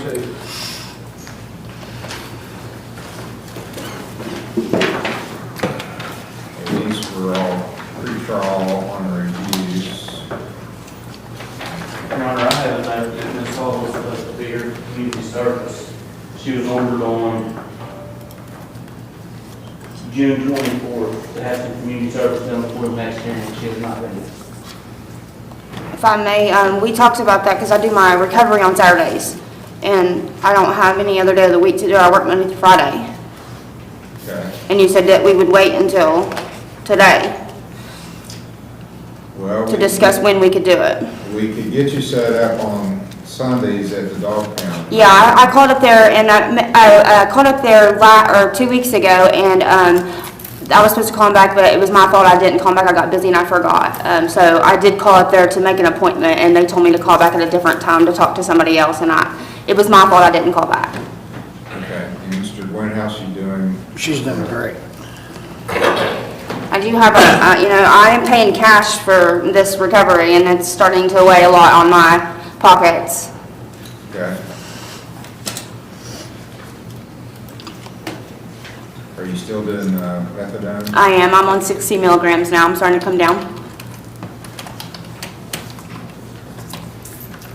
Well, let's have you do a urine screen and see if there's anything else that. Absolutely. Do a urine screen. Come back. Okay.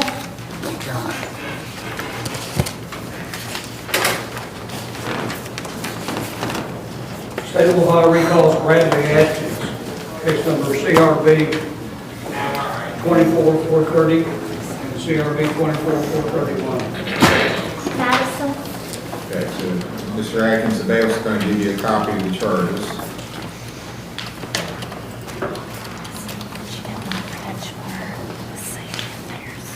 24430 alleges that on June 25th of this year, the only cause or tried to cause physical harm to Madison Henson is either a member of your family or household.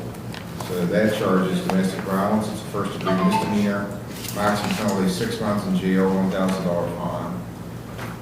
24-431 alleges on June the 18th, so that's a different date, a week before. You not only cause Madison Henson to believe you would cause serious physical harm to her person or property.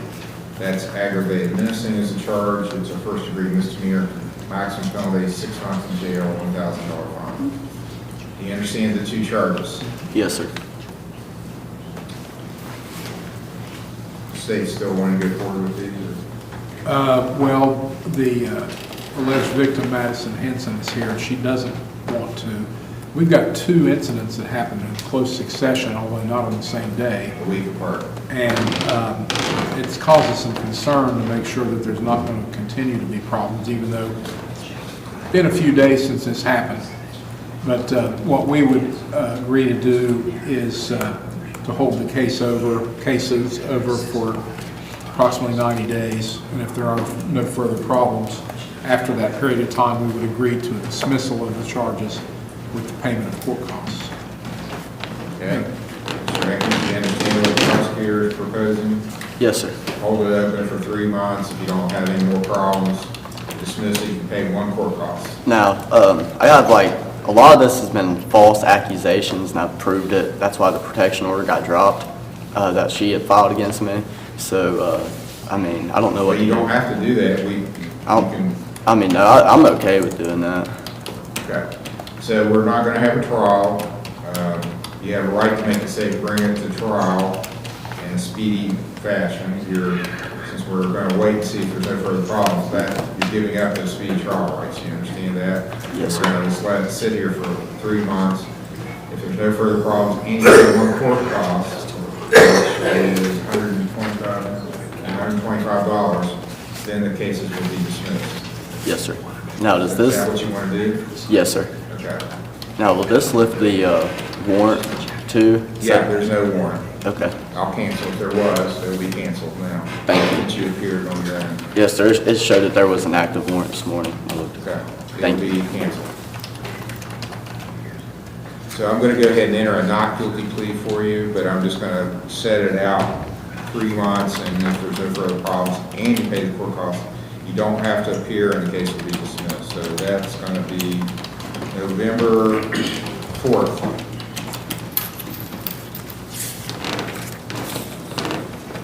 November the 4th, that's the first Monday in November. What time is that, sir? That'll be at 10 o'clock. And you don't have to appear. If you pay the cost and there's no reports of any further problems, you just pay the cost sometime between now and then, and it'll be dismissed. Thank you. If there's problems reported, then you gotta appear, or if you haven't paid the cost, you gotta appear. Yes, sir. You understand what you need to do? Yes, sir. Okay, that's all. Have a good day. You too. State of Ohio versus State Michael, case number TRC 241460 ABC D and E.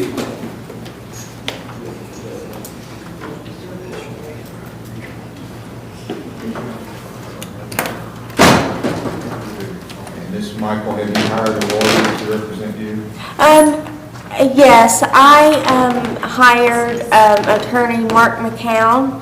And I was just waiting on the funds to clear the bank, and I'm meeting with him after I leave here today. He advised me to ask you if we could get a continuance for about 3 weeks. Okay, so 3 weeks would be August 26th. Okay, I'll continue at your request. I'll continue your case till August 26th. I'll put Mr. McCown down as your counsel. Okay. So that's going to be a pretrial at 10 a.m. on August 26th. And you'll need to sign up, since the request for continuance is on your behalf, that holds the time running until then. So you understand that? I'm sorry, what was it? Since you're asking for the continuance, the state has to bring you to trial within a certain time frame, but that time's not gonna run because you're the one asking for the continuance, you understand? Oh, okay, yes. So you'll need to sign a document that the prosecutor has to waive the time. Okay. And then be back here August 26th at 10 o'clock. Okay, thank you, sir.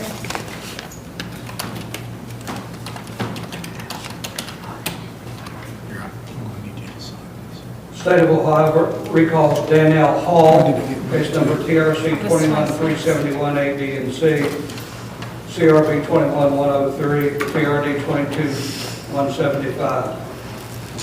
Okay, and we're back. Okay, good screen. He tested only for methadone. You still have, you got community service and, you know, fines to pay, so. My fine should be paid off. Showing,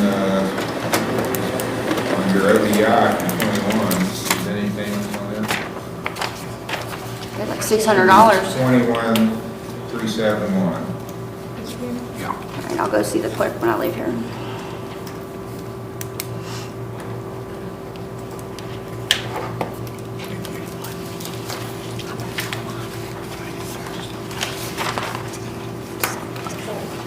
What's that mean?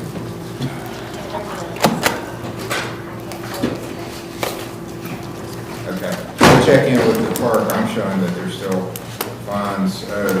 Okay. And of course, community service. Yes. All right, I'll set your next hearing. Does it matter if it's Mondays or Fridays on your work?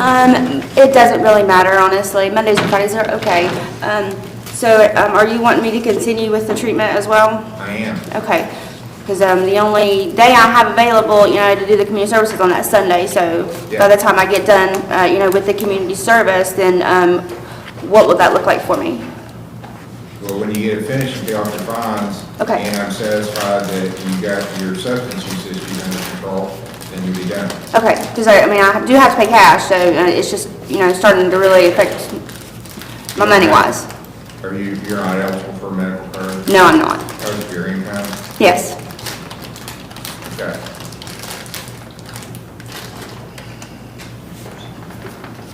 Do you have to pay for the methadone? No, I do not right now.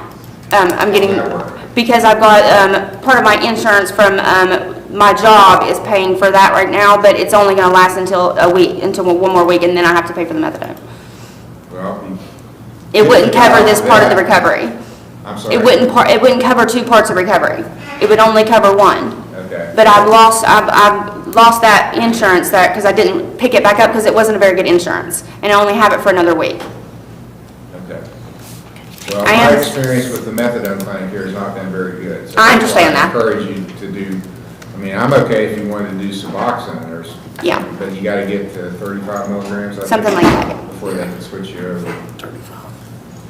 Okay, let's make it September 30th. Okay. Before you have to come back. September 30th, it's the last Monday in September, be your next hearing. Okay, thank you, Your Honor. You're welcome. Thank you, Your Honor. You're welcome.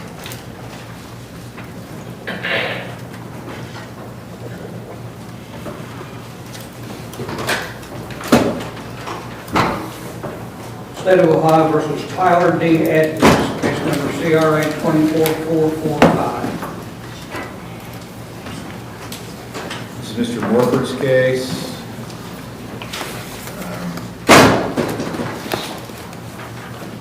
I've got that he's at Bethesda. How you doing? I'm great. Are you getting her done?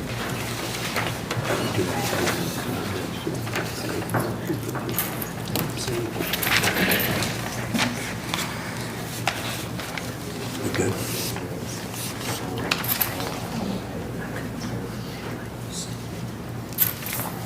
That's a very good report. Congratulations. Thank you.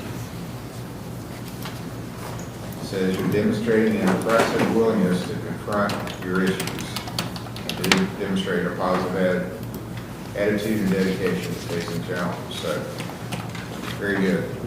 That's your first report, so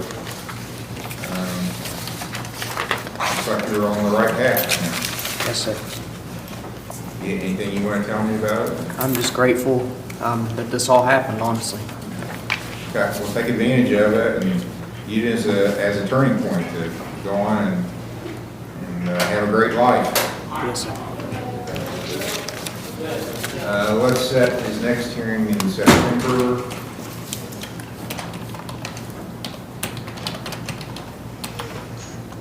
'13th.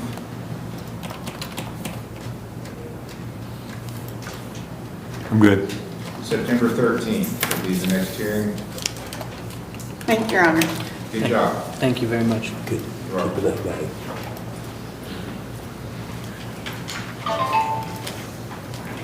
State of Ohio versus Daniel L. Cox, case number TRC 23-1103, CRA 23495, Butch.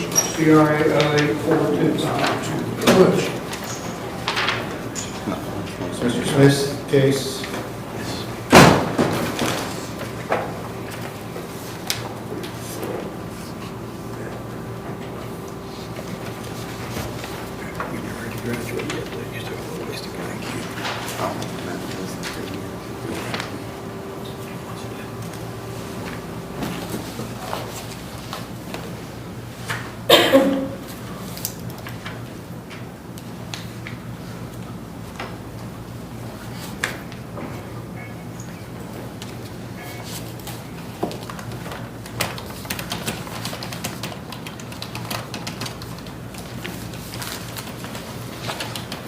Okay, I've got a report from Marshall Health, ProAct, which is,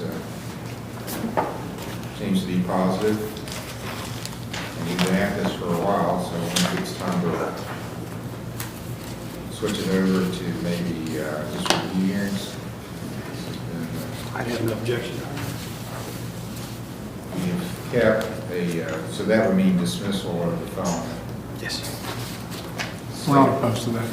So that's 23,495. So congratulations on the felony charge against you is going to be dismissed. You've already been sentenced on the ODI. I want you to continue with your treatment. You got to do this for yourself. Hopefully that's why you are doing it now. And you've got some, still have some fines and costs to pay. And you'll have community service on this new case. I don't know, there's probably some still there that you haven't done. So we'll just set review hearings rather than a preliminary hearing. So we'll set this for September 30th. I'd still like to get a report from ProAct that you're there and fine. Okay. And work on your community service and pay them on your fines. September 30th will be the next hearing. It'll be at 9 though, 9 a.m. So you won't have to sit here all day. 9 a.m. for a review.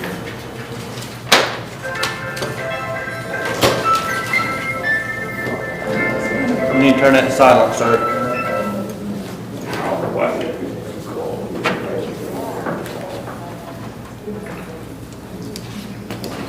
State of Ohio versus Patrick S. Jones, case number TRC 19378, A, B, and C.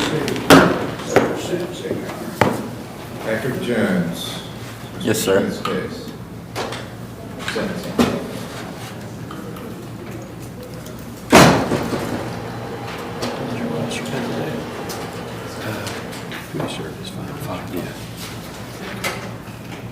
Well, he still has a little bit to do, Judge, he's telling me. So.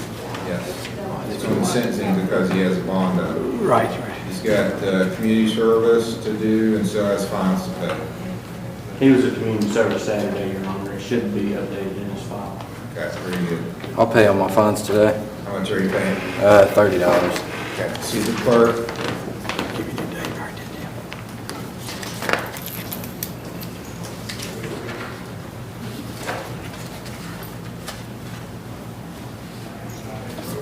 Set a sentencing hearing for you September the 16th. All right, thank you, Your Honor. You are.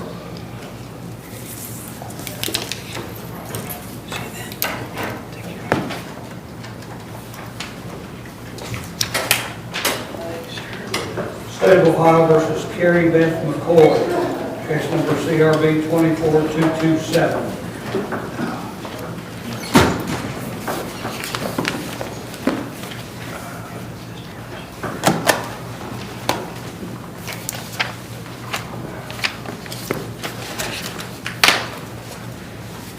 I'm over here. Sorry. Better. It's just, I think it's right there. I should have said it for you.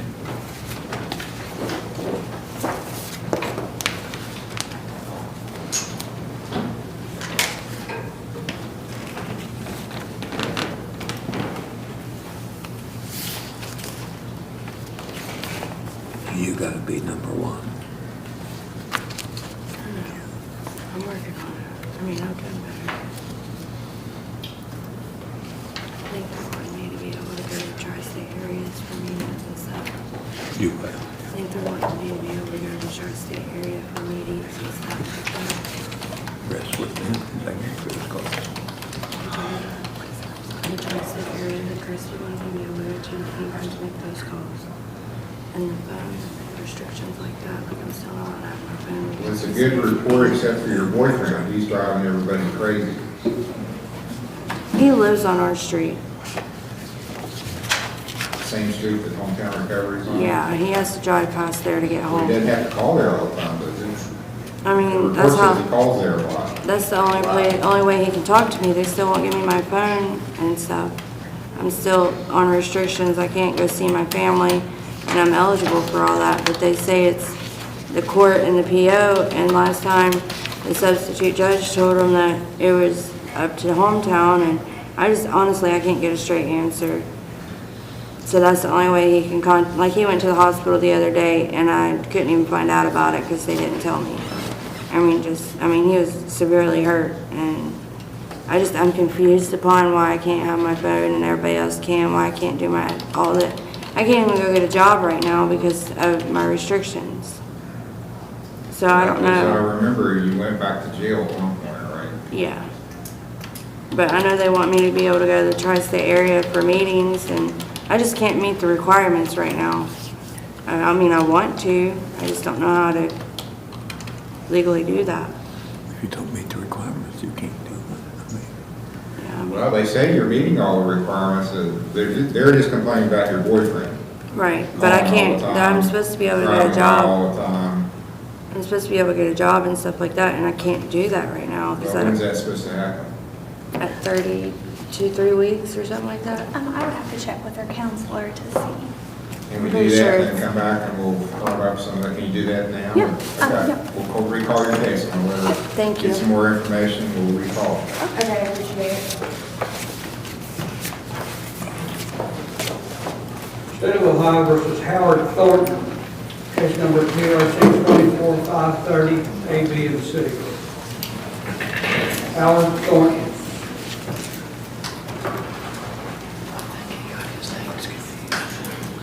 Your Honor, Mr. Thornton is not here, however, he is compliant with treatment, so we think there's just been a misunderstanding on his part about dates. He's at RRS. Yes. He's not, Compliant, Your Honor. he's- Negative drug screens. so what I'd like to do at this point is ask for a continuance and get him back in here.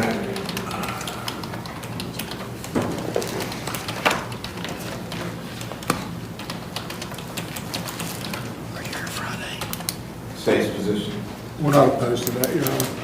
I'm here all the upcoming court dates for the next couple of weeks, so I don't know if there's one that's better than Yeah, another to add one on. And you have contact with him too, right? Yes. Yeah, 16th then? Come back on the 16th? I'm available.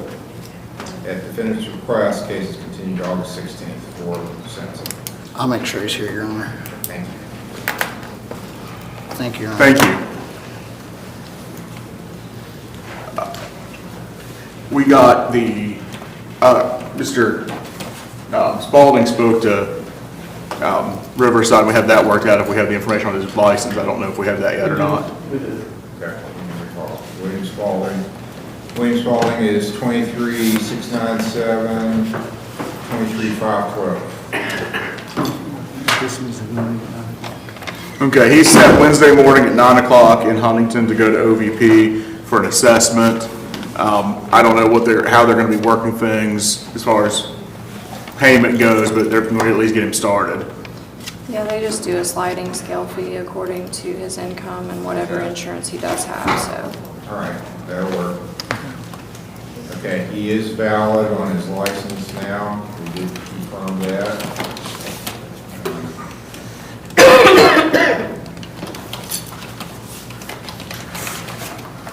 Stacy's a year old. We've discussed before, Your Honor, he was unable to find proof of financial responsibility. If this is entered as if a plea is entered on this, I think it's going to result in a new suspension. So with that in mind, I'm going to ask the state, in honor of the fact that he got his license back, consider dismissing this to keep him from getting a new suspension.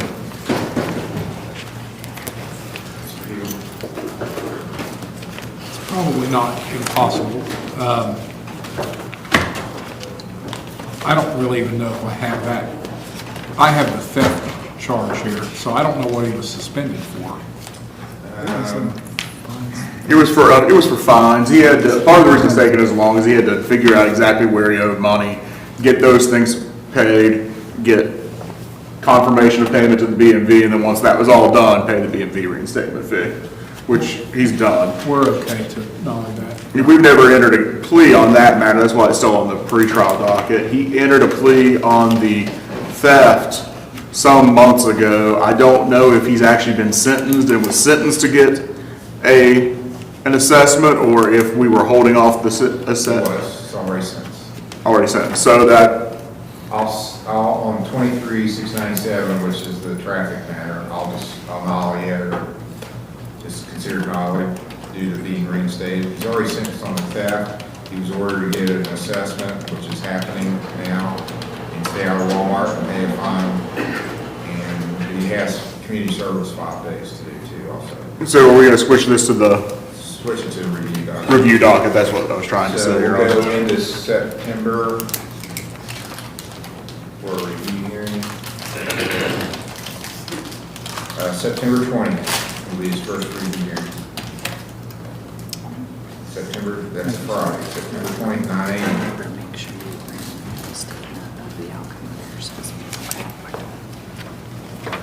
Thank you. Thank you, Your Honor. State of Ohio versus Haley Early, case number CRB 2480.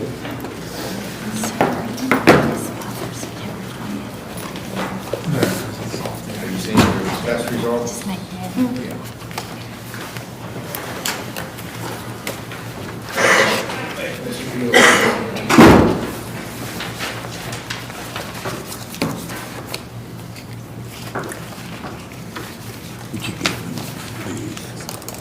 Would you give them?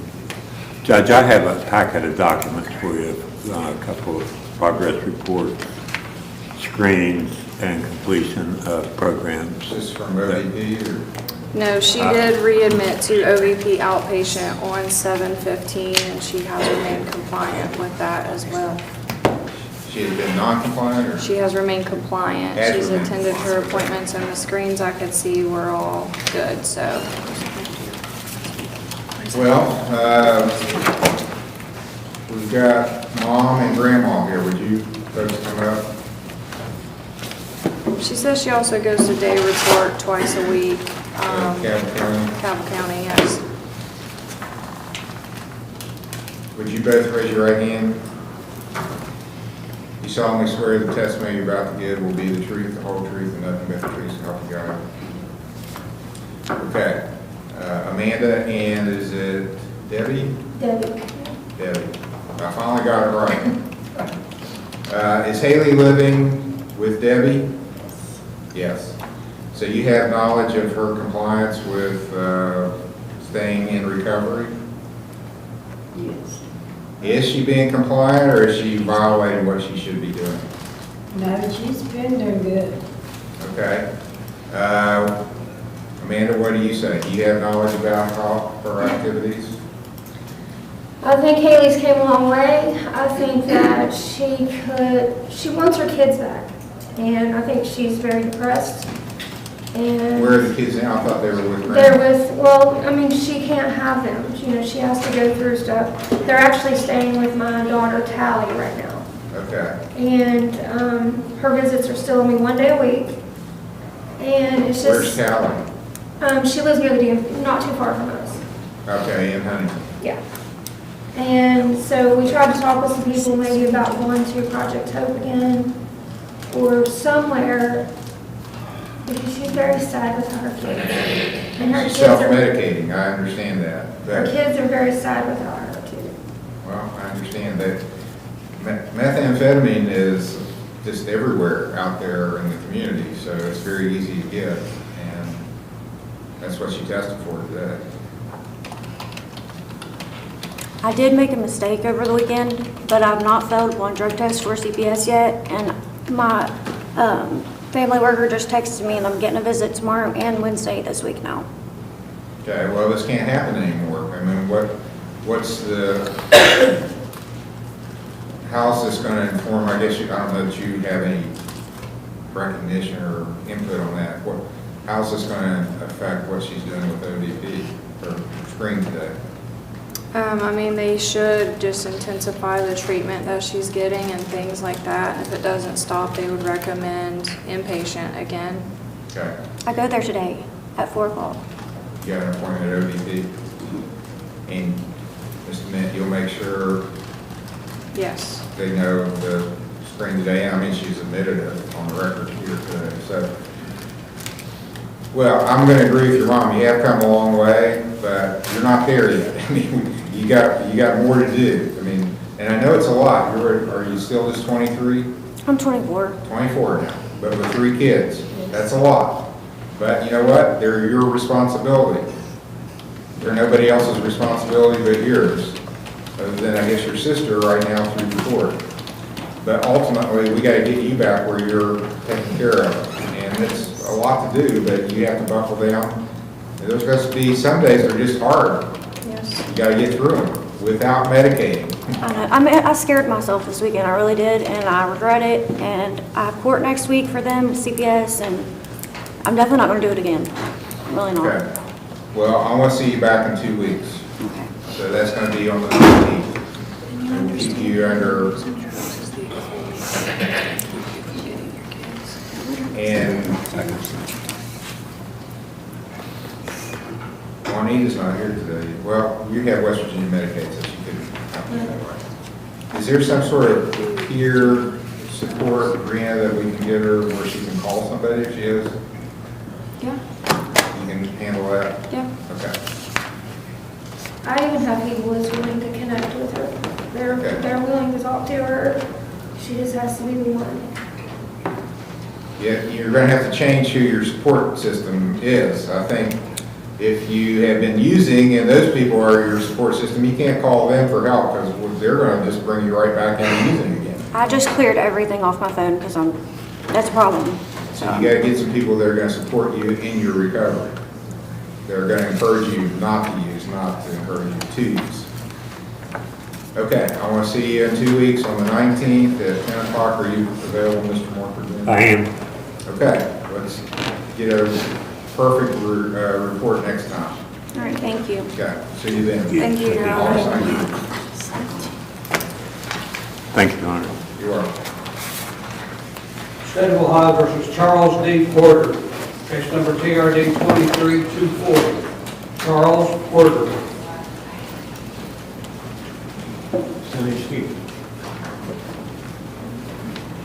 Charles Porter, set for sentencing.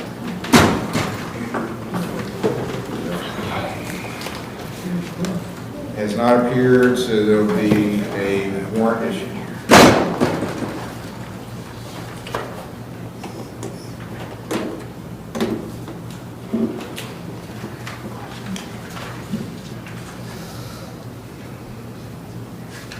State of Ohio versus Shelley Clay, Case number CRB 24162. Your Honor, this matter was set for trial at noon today, but I understand there's something like that.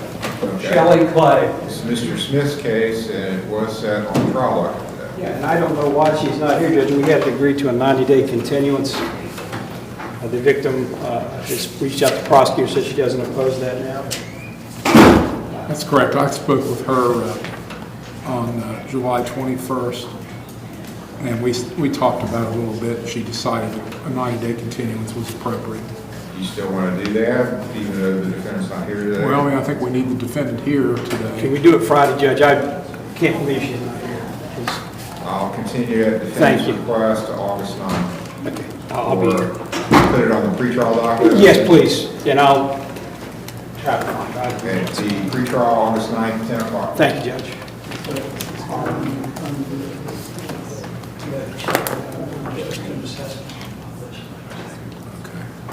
No.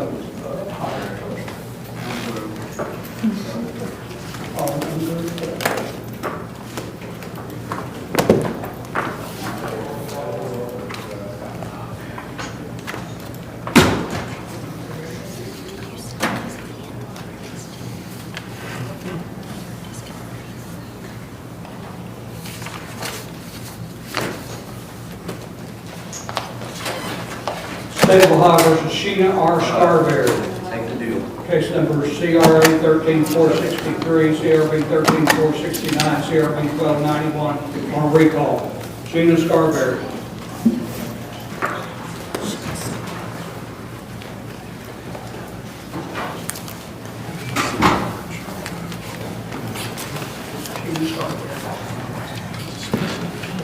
I thought you said that.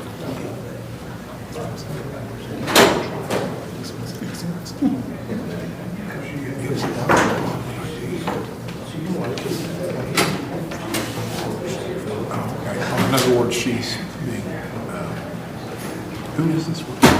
Oh, you're talking about mailing. I thought you were talking about the case. All right, Sheena Scarberry is here. She's got several cases beginning in 2010 up until, last one's 2013, so you haven't had any for a while, but you still have obligations to take care of, and not much is happening on them. I know, I've been dealing with a lot. I'm disturbed, just, I know she got one cancer. It's just me hard. There's something happening. You say your sister? Okay. And, Where do you live? I live on Third Avenue, I would always, normal that sheet that I'm on, but I take the bus every. Okay. If I got me here, I'm going to just have to walk in here on Saturday. Where on Third Avenue do you live? What street? 1424 Third Avenue. Oh, well, that's not that far. No, that's what I'm saying, I'm like back here processing my thoughts, stressing. I can do it. So, what is it, about a mile to the bridge, and then, it's a couple of miles. It's just the heat that sucks, but I get out there. Yeah, get here at 7:30 on Saturday. Okay, I'll give you another chance. Thank you, John. I don't want to put you in jail. No, I'll look different than my job. Okay. September 6th, first Friday in September. September 6th, first Friday in September. All right, thank you. 9 o'clock. Thank you. You're welcome.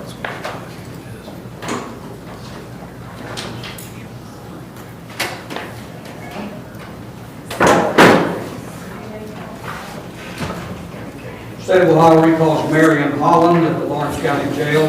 Case number CRA 24486. Mr. Morford's the attorney. He's had a chance to talk to his client, and how do you want to go forward?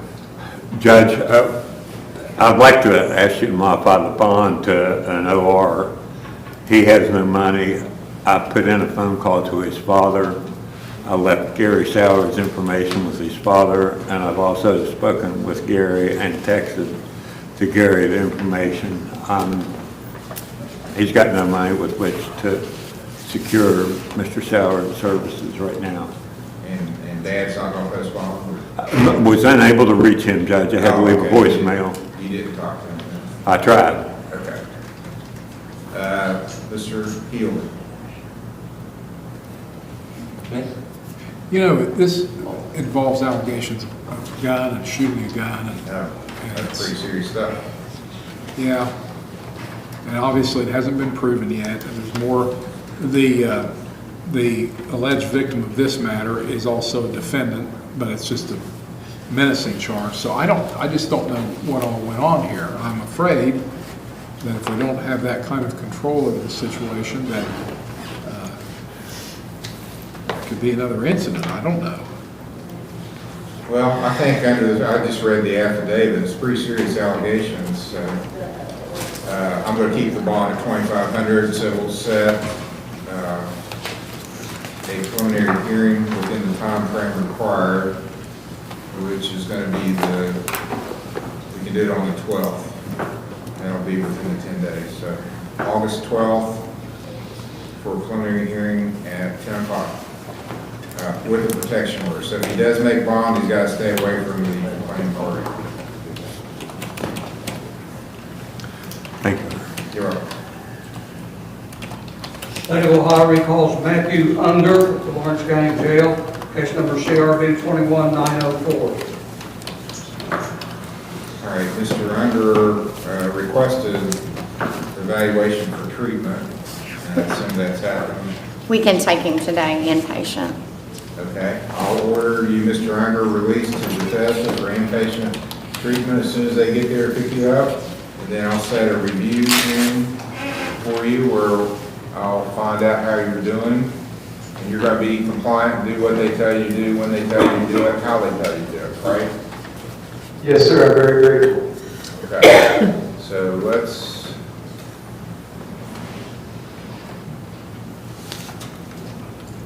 make it August 23rd. I'll see you on August 23rd for your first review hearing. Thank you, Your Honor. Thank you.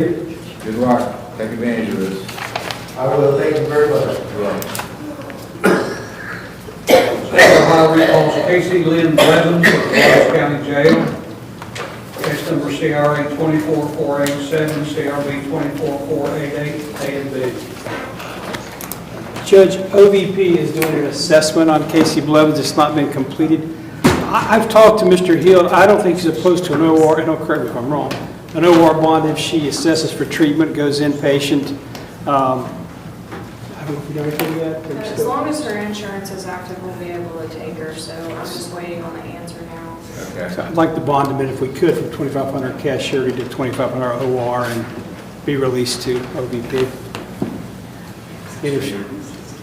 That's what we really wanted. That's what I thought. We're looking for Casey Blevins. Oh, she's assessing right now, She's getting okay. assessed. You want to recall in a few minutes, that'd be. Thank you. State of Ohio versus Sonny Steele here at the court, case number CRB 24288. Mr. Worker's case. Set for trial. I believe we have an agreement, Judge. Okay. Let me know what that is. Mr. Steele has agreed to pay for one tire and a tow bill. In exchange, the state would nullify the charge. Yes. How much is a tire and a tow bill? Well, it's 4 tires and a tow bill. $100 for the tires, and the tow was $350. So a total of $450? Yes. Well, hold on here. Is Ethan Taylor here? Ethan Taylor, come into court. Your Honor, could you check the file and see, make sure that he was actually served with the subpoena that we requested? Damn, it was the valve stems. It was the what? The valve stems that sticks out of the top. There's some subpoena. Well, that ruins it. You can't, can you replace that? Yeah. Jeremiah Jenkins. All I do is break the tire down, stick the valve stem in.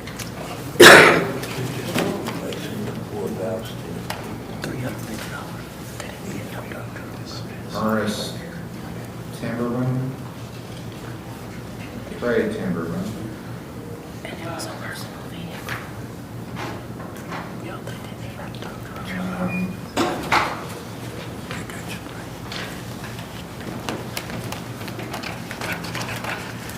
And returns on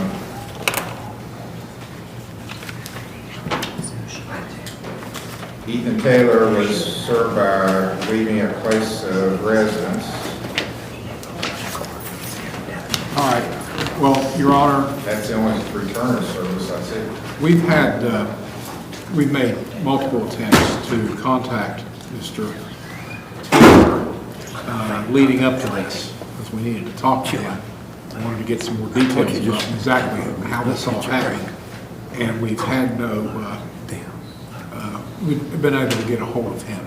And we also subpoenaed him as best we were able. So we're not able to go forward, and we just go ahead and move to dismiss the charges. Okay, case will be dismissed. Indeed. Yes, sir. Thank you. Thank you, Your Honor. Thank you. Thank you, Mr. Healy. State of Ohio versus Beth R. Mealy, case number CRB 24184. Your Honor, it looks like we're going to have a trial on this Okay. matter, so.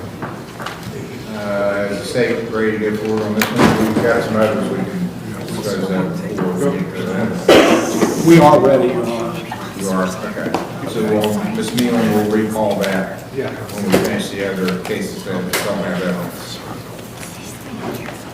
State of Ohio versus Terry Beth McCoy on the recall. Case number CRB 24227.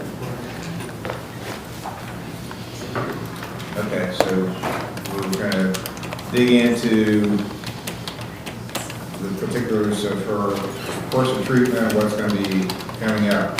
Okay, so after talking with her counselor and stuff, it looks like the reason she is on, can't apply for a job right now, and the reason she's on blackout is because she is on a behavior contract with us right now due to the recent past incident that she had. And that would look at another 30 to 60 days before she could apply for a job and then get off of the total blackout period. I say 30 to 60 because typically it's around 30, but we say 60 depending on how she progresses in treatment.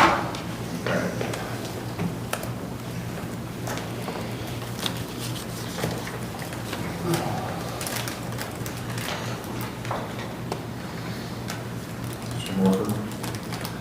Judge, I'd like for her to stay in treatment. I know we've had our ups and downs, and it appears she's on the upswing. She has some motivation to get a job, which I think is commendable. When her treatment provider says she's ready for it. What say you, Ms. McCoy? I mean, I want to get help, so I really do. Just, I don't know, I miss my family, so I wish I could do outpatient, but it's your Well, maybe you can recommendation. speed up the process if you get like super compliant. Okay. Show us what you want. It's like, I'm going to show you how good I can do. Okay. It's not, I mean, actually your report's pretty good. Try. Let's really wow them with what you're going to do and that you're wanting to move on to the next phase. Yeah. So to give you a chance to do that a little faster, let's have you back. Are you available the 23rd, Mr. Moore? I believe so, Judge.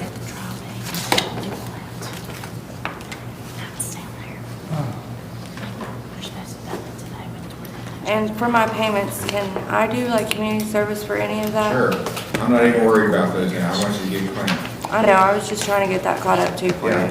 Down the road, we'll worry about that. Okay.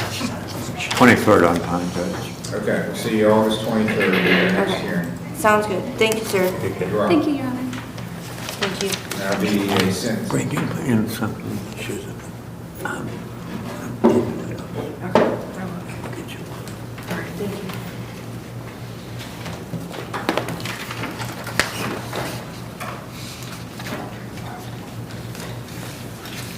State of Ohio versus Dale M. Thompson, case number CRB 24299. Mr. Morford's case. It's not on the docket today. I think Mr. Thompson had failed to appear back in July 15th. I was here, but I got ill and I had to leave. I didn't want me to vomit all in your court, did you say? Judge, he's undergoing cancer treatment. Here. I have medical documentation to that effect, and accordingly, we would ask you if you would consider waiving the $100 warrant fee, since it wasn't really an intentional act. What's the state's position on it? On the warrant fee? Well, the whole case. Well, the state wishes we didn't have this case, because I understand Mr. Thompson's not well, and I understand he probably lives there alone and has those dogs that probably are a great comfort to him. But one of them bit somebody, and we had a case. Danny? Danny. Danny, is that who he is? Yeah, me and Danny talk every day. But here's the thing, we had a case before. I know. And the neighbors didn't want to cooperate with the prosecution, but they blamed me because we couldn't do something about it, even though we needed their cooperation to do something about it. I don't want there to be more problems for Mr. Thompson. I don't know how many dogs he has there now, but it's 7. 7? Okay. Well, One died mysteriously. I don't know, someone poisoned him or what, and then the other one disappeared. So I'm down to 7. Before, the last time we had the case, we had it resolved. I thought there was going to be a fence built. Yes. Still hasn't been one built. I haven't assisted anyone to come out there and build it yet. They had to come out there and survey the land. So me and Danny decided we'll get a fence at a certain distance and stuff. Just to block off the front entrance. And that's it. I don't know how long it'll be, about 100 feet or so. But they've been very well behaved. He said they haven't been down, he haven't seen them down nowhere. They've been very well contained. And they're very happy at the moment. You know, well, I just want to take care of Daddy's suffering, though, seriously. Well, there's a civil case. You remember Mr. Sloan, Attorney Sloan was here previously on another occasion representing the gentleman that was bitten. And there's a lot of restitution due. How much is it? Oh, crazy. Well, as I recall, Mr. Thompson didn't have any insurance coverage. So. Right. At that time, sir. Mr. Sloan went back to Columbus, disappointed. Well, that's right, too. So, I mean, I just, I don't want to be the one to say, Judge, that we need to have a trial, and if he's found guilty, we need to take his dogs away. Oh, let's don't do that. See, I don't want to do that, but I don't know what else I'm supposed to do. Either that or the fence gets built to everyone's satisfaction, but I don't, that Well, I hasn't- plan on moving anyway. Daddy want to buy my property. Is there any way to get, sounds like we need Danny. Danny. Danny needs to talk to Dan. Well, Daddy, me and Daddy talk every day virtually. And one of his dogs died and it broke his heart. You know, a big German Do we have Shepherd he good had. contact information for Dan? Oh, yes. Yes, we do. Can we call him today and see what he wants? He's probably at work right now. Yeah. I mean, on previous times, he's been here. Yeah, he told me one time he came in, it was just too busy and he had to go to work. I think that's the last time he was here. Yeah, I mean, he said he thought he was going to get killed. That's what he thought. He had to have rabies shots and. Yeah, they had, he had not happy about dogs, they had their rabies shots and all their shots. The only solution I have is just set it for a trial. If we're not, it doesn't look like we're moving toward resolving it in some other fashion. I agree. We can resolve it in another fashion, can I just? Go ahead, sir. Fence? Yeah, fence. But we've been talking about a fence. Yeah, but we didn't know how far, dude. That was with, This was arraigned May 20th, so. yeah, but I've been sick, sir. I'll tell you what. I understand. Me and Danny discussed the length of the fence. All right, and how far, because you don't want to block my vehicle in, right? I'll set it August 26th at noon for a trial.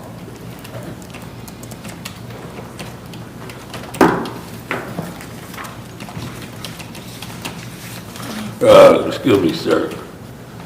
How much restitution is there? Well, the victim says $7,000. Oh, that's kind of steep, but I can handle that. I guess I can make payments on it. We'd have to, of course, confirm that. Okay. We can make some arrangements on that. I had no problem with doing that. I'll be speaking with Mr. Spears also, Your Honor. Okay. State of Ohio versus Beth R. Mealing, case number CRB 24184. Get in and see you. Yes, sir. Where you at? Where at? That's my office right there. In Warrenton? Yes. Mr. Stratton, case set for trial. You don't want to see none of the paperwork?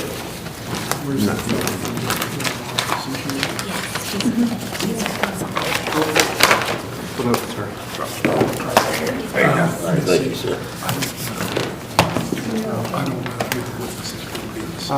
Your Honor, I just want to mention, I think Mr. Smith is still waiting on a case to be recalled. We're still waiting on the report.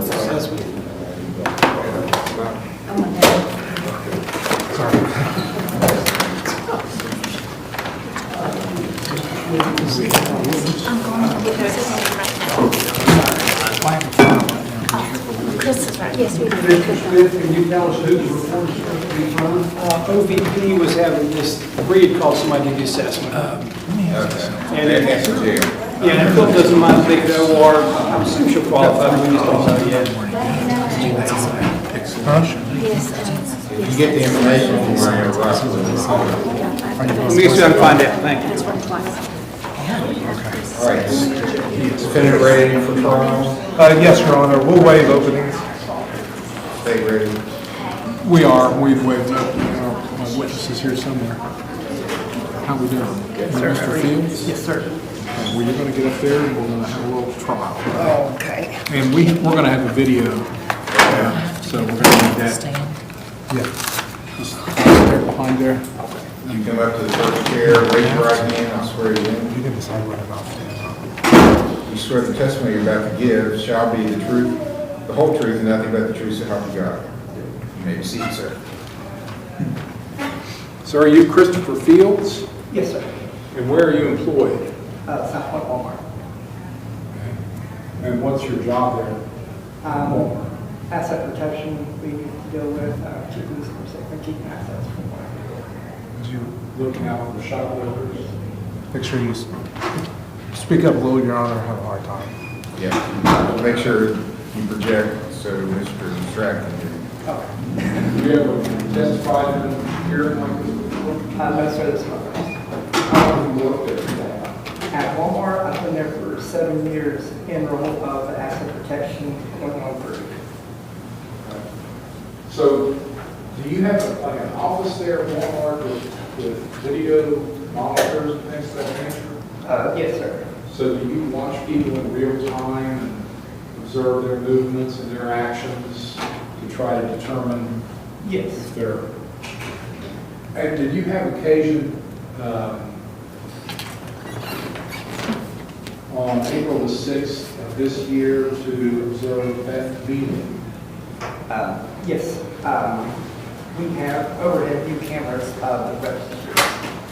And what she was doing indicated what our training went through. She grabbed the handheld and instead of pulling everything out of the buggy, she just goes in with it. That's one indication for us to start watching to see if there's any mishaps. I see. So this is at the self-checkout? Yes, sir. And so there's more than one way to actually scan an item? Yes. Explain that a little bit better. Our self-checkouts, you can either pick it up, scan it like they would at a normal register, or we also have the scan gun you can take and scan that as well. But also you got that new thing that you can use your phone to scan items and then scan to the register. That was on all of it. Okay. So you observed something that looks suspicious to you? Yes, sir. Tell the court what that was. At first it started out, like I said, with her diving into the buggy with the handgun, and then all of a sudden I start to see, backstory. We have these devices that link to the registers at the time, and we can see in real time what pops up, what they scan. And so she's going through, I'm watching her order pop up on the screen. She's scanned 2 items and it says 3 on the side. So I'm like, okay, so maybe it's knowing more. And the further I watch, the more I see that she has skipped and like that where I just, this is how I'm going together. Did you watch, first of all, was there video recording of this? Yes. And did it get captured and saved for this Yes, to be used? Did you watch it prior to coming into court today or sometime? Not today. I watched it last time I was here for refresh. Now, in watching it, I noticed that there's a lot of what I call pixelation. Is that just a problem with the recording device? It's a problem with our computer, but it's, like, sometimes it'll be clear, sometimes it won't. Like, I just have to, if you need to, I can get a better video for you. Well, we want to make sure, particularly from now on, that we try to get one that doesn't have this problem. When we watch this video, are you going to be able to point out things that were not scanned? Yes. What I'd like you to do then, I'm going to play the video. I'd like for you to kind of narrate what you saw and things that you saw that weren't items that weren't scanned.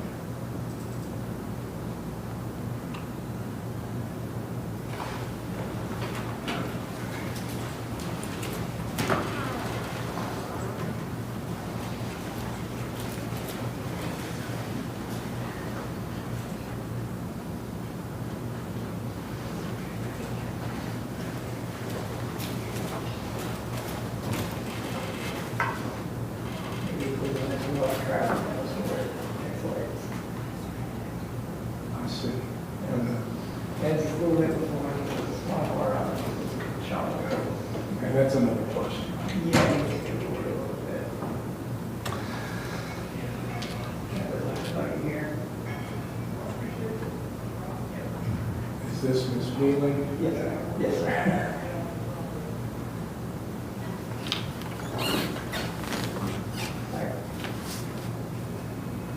As you can see, also like up on the screen there, that's going right in, there's 2 items scanned so far.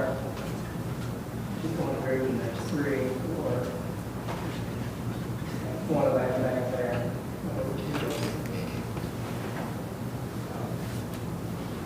Now, did she scan that one, or did you just put it in the back? She scanned one of them.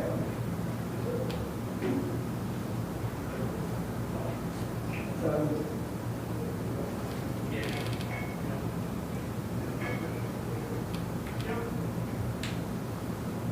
she scanned that one there that she put in the bag.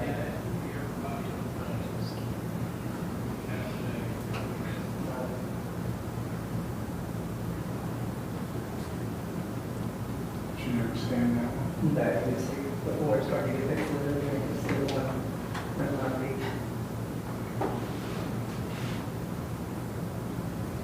And those items? No. I can't tell you if I haven't paid correctly though, because out of like 40 items that was holding together and everything, there's maybe about 20 that's actually scanned.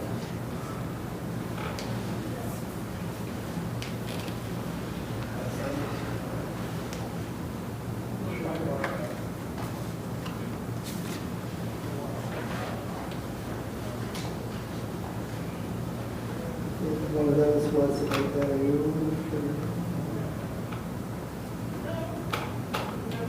See that?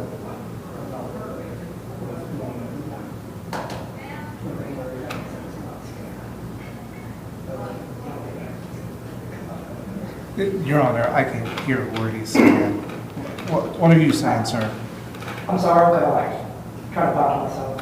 Yeah, because it's been for a couple months now. I didn't watch it right here.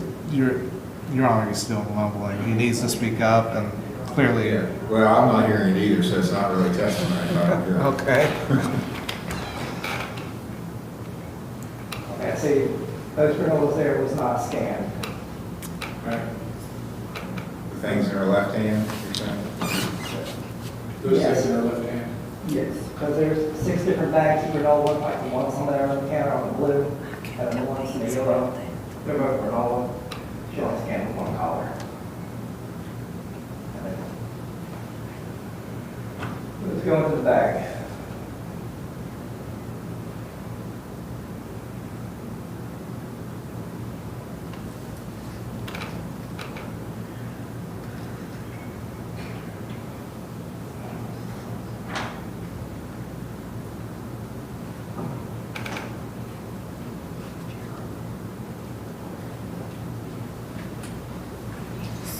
Every time, you know, you can see the light flash on a hammer, you can see a line pop up on the screen. Like I said, we also have a device that shows us what's being scanned in time.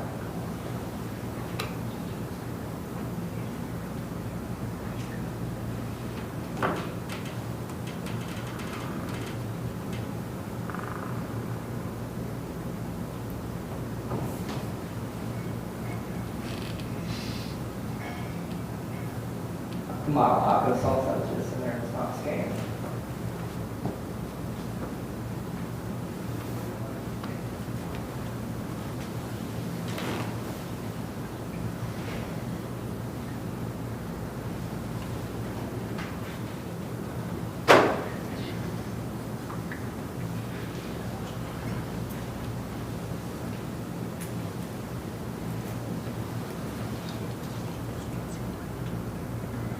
The A1 steak sauce there, that's just that the back was not scanned as well.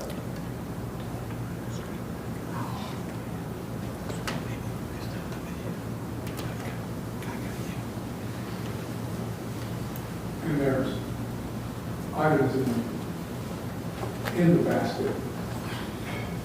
Yeah, there's still items in the basket that has yet to be scanned.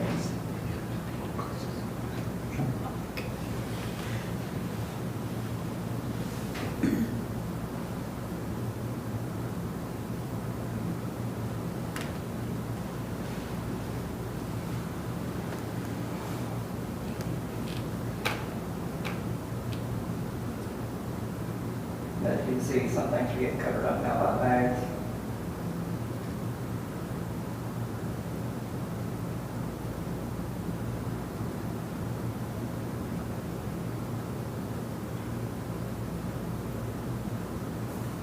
She's scanning that, look like mustard. Mustard department. She didn't scan this. The mustard was scanned. And there's the ketchup. It was scanned.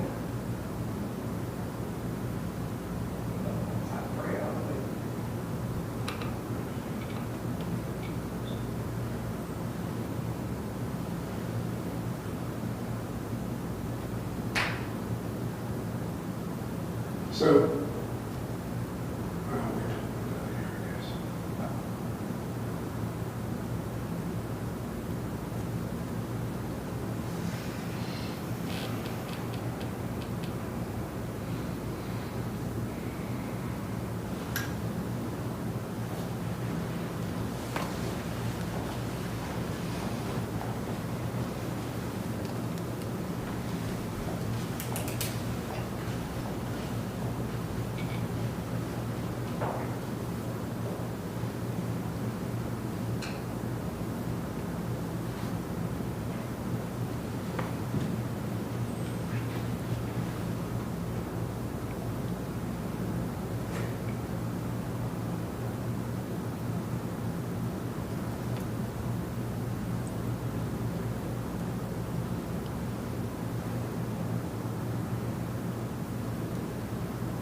like,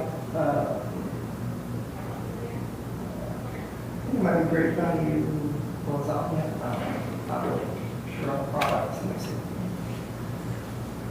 Now, do you have a comprehensive list of the things that did not get scanned? Yes. And how did you get that? Okay, so what we do is after we get, several key features of like what was not stolen and whatnot, and then they have to have continuation once they pass the last point of sale.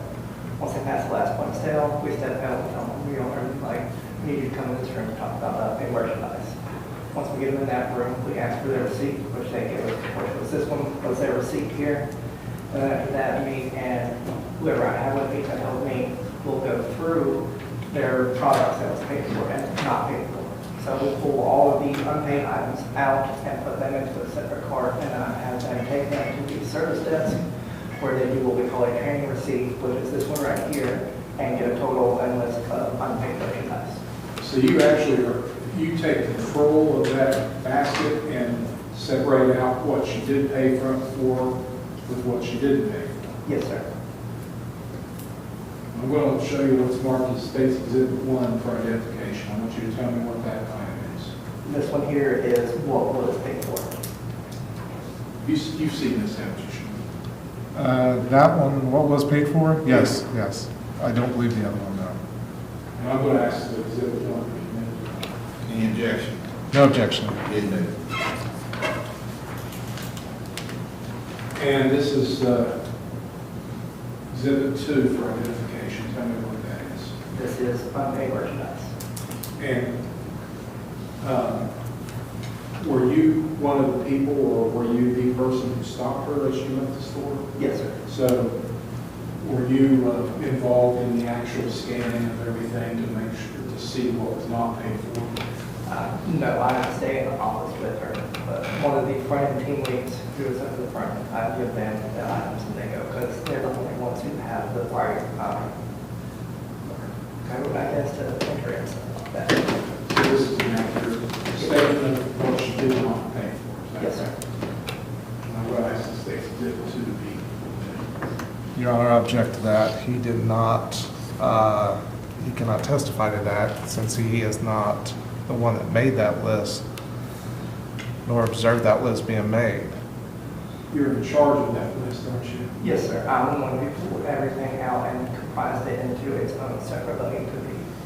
So you know that there are items that were not scanned? Yes, sir. By the way, do you recognize Beth Nealon in the courtroom today? And if you do, can you point her out? She's there in that chair. I'm going to reserve on 2 until after cross-examination. All right, so what's this? No, that was action. Explain that about your part in taking the items that she's taking out of the store to determine what was paid for and what was not paid for. So what we do is once they pass the last point of sale, so we stop them and we tell them, hey, we work for Walmart Asset Protection, we need you to come with us about some unpaid merchandise. And once we get them into our office, it's right there by the front, we ask them if they have a receipt for the items and an ID. We'll take the receipt, and then one of us will go through the whole purchase and pull out what is not on original receipt, while the other one takes their ID and runs them into this thing that we have called a Aurora. And then, it pops up past events with Walmart. Okay, so did you have the receipt of the items that she did pay for? In hand, yes. And did you physically go through the basket and pull out the things that were not on that list? Yes, sir. So you physically had and saw the items that were not scanned? Yes, sir. Right. This is the South Point, Ohio Walmart here, and this is right down the road, right? Yes, sir.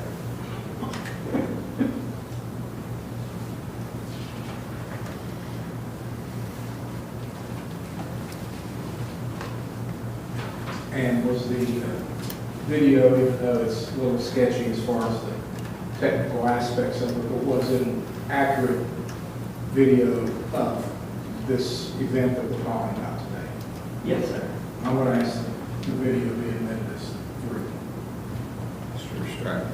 No objection to the video, Your Honor. Admitted. Number 3. 1 and 3 are admitted. That's all I have, Your Honor. Prosecution. Yes, Your Honor. Sir, are you familiar with the training of cashiers at Walmart? Yes, sir. Okay, so the cashiers are trained at Walmart? How are they trained? They get usually put with a person who's been there longer than they have to see how things are handled. Okay, so when a cashier takes care of groceries or items coming through, they come right to them and then they pass them on through, is that correct? Like scan them, then pass them through? Yeah. Correct. Okay, all right. Has there been people confused with using your self-checkout? Yes, but that is why we have some people who stand there at the edge of where the self-checkouts are. We usually have 1 to 2 people there to help people if they need help. Okay, by request or on their own volition? Either. Either, okay, all right. Did you have somebody standing there when she was checking out, Mrs. Millie? They was at the end. They were at the end, okay. Were they observing her? They try to observe everybody. They try to observe everybody, okay, all right. So if they were observing her, did they not lend assistance or ask her why she wasn't scanning everything? Usually they either get busy with somebody else or, they will hit it on their phone or whatnot, or they will go up and they can handle their has to pop up. Well, let me ask you this. Let's put it this way. Would they ever deliberately not help somebody so that that person could be charged with a crime? No. Okay. How are you compensated, sir? What do you mean? Through Walmart, how are you compensated? I'm an hourly associate. Okay. Are you compensated in any way for the more people you catch stealing at Walmart? No, sir. Are your people that are around the cashiers compensated in that manner? No. Okay. Do you guys get any reviews done because of that? Like, how many go through, how many you catch each month? Do you keep track of that in any way? The only way we have to keep track of things is, like I told him, is what we put our cases into called Aurora. It's not into, be awarded another one. It's just to help us, keep everything in order. Okay. Are you not evaluated by that in any way? No, sir. Okay. So if corporate comes in and reviews your performance and says, you let 10 people go by this month and didn't catch them, that doesn't impact your performance? No, sir. Okay. You said you stopped her after the point of sale. Yes, sir. Okay. What is after the point of sale? There's EAs that usually beep when you go out the door, like whenever, say you get like some sort of cosmetics or something that has a yellow tag, one of them things that beep right past the first sliding doors. That's where our last point of sale. All right. Did these beep when she went past them? No, sir. Okay. So they don't beep on these items that were in this buggy? No, they usually only beep on stuff that we have our security devices on. Okay.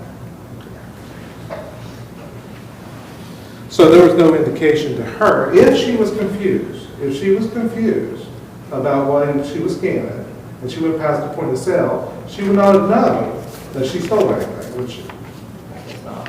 Okay. So once you got past the point of sale, you stopped her? Yes, sir. Okay, did she say anything to you? She seemed like she was caught off guard. Okay. But, so where did you go after you stopped her at the point of sale? We took her right and headed into the office. Okay. You took the buggy in the office with you? Yes, sir. Okay, all right. And what did you do after you took the buggy in the office, and her in the office? Well, I had me and my team lead, that was when we brought in, me and her, we went through her buggy. Like I said, I asked for her receipt, I asked if she had an ID. Okay. While one of us went through the buggy, the other one was me. Started the process of, figuring out who, what she, who she is and whatnot. Like I said, we had this thing called Aurora that you could put in people's names, whatever, you can pop up and see if they've been stopped a Walmart before in the local area. Okay, so you went through the entire buggy in the office? Yes, sir. Okay. And at one point, did you, by the way, who was the other person in the room with you? I believe it was Jess Jess Workman. Hartman? Workman. Workman, Jessica Workman. okay, sorry. She's the team lead at Walmart. Okay. All right. So you went through the entire buggy? Okay. And you placed the items where? No items that were not paid for, we took them and set them on one of our desks. Okay. And at some point, Ms. Workman took those to another register? Yes, she would take them up to the service desk where they do what they call an action code 9, which is a training receipt. Okay. But you did not observe her doing that? No, I had to stay in the office to complete my work. Okay, all right. But it was all done on camera. It was all done, okay. Yeah. But you could right now tell me exactly what's on that receipt, or what you saw on your desk. You could actually tell me what you took out of the buggy and put on your desk. Not in full detail, no. It's been forever. Okay, all right. So you didn't take a comprehensive list yourself as you were taking them out and writing down on some list that you keep or some list that you input into a warrant? Like once we ask for the receipt, we take that, we have it on a clipboard, and we'll go through and we'll read off UPCs to each other. When that UPC comes up, we'll read it off the UPC on the release, we'll scratch it out, we'll put it back in the bag, back in the buggy. If it is not on the receipt with the same matching UPC, we'll put it off to the side. But when you don't have a recording of all those items, except what Ms. Workman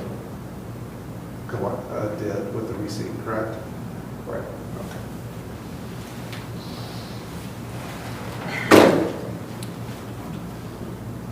From your experience, what would be the difference between somebody who purposely tries to steal something or misscan something and somebody that is just confused or has a grocery cart full of stuff that's trying to scan and not doing it item by item across the scanning machine? What is the difference between the two from your experience? One usually asks for help or goes to a manned register. The other one is trying to pick the furthest register down away from everybody and, constantly, looking around or, doing stuff where they don't have to pull everything out. Okay. So if somebody comes up and they have all their stuff in the buggy and they scan and put back in the buggy at the same time, that's an indication to use somebody trying to steal something. No. Okay.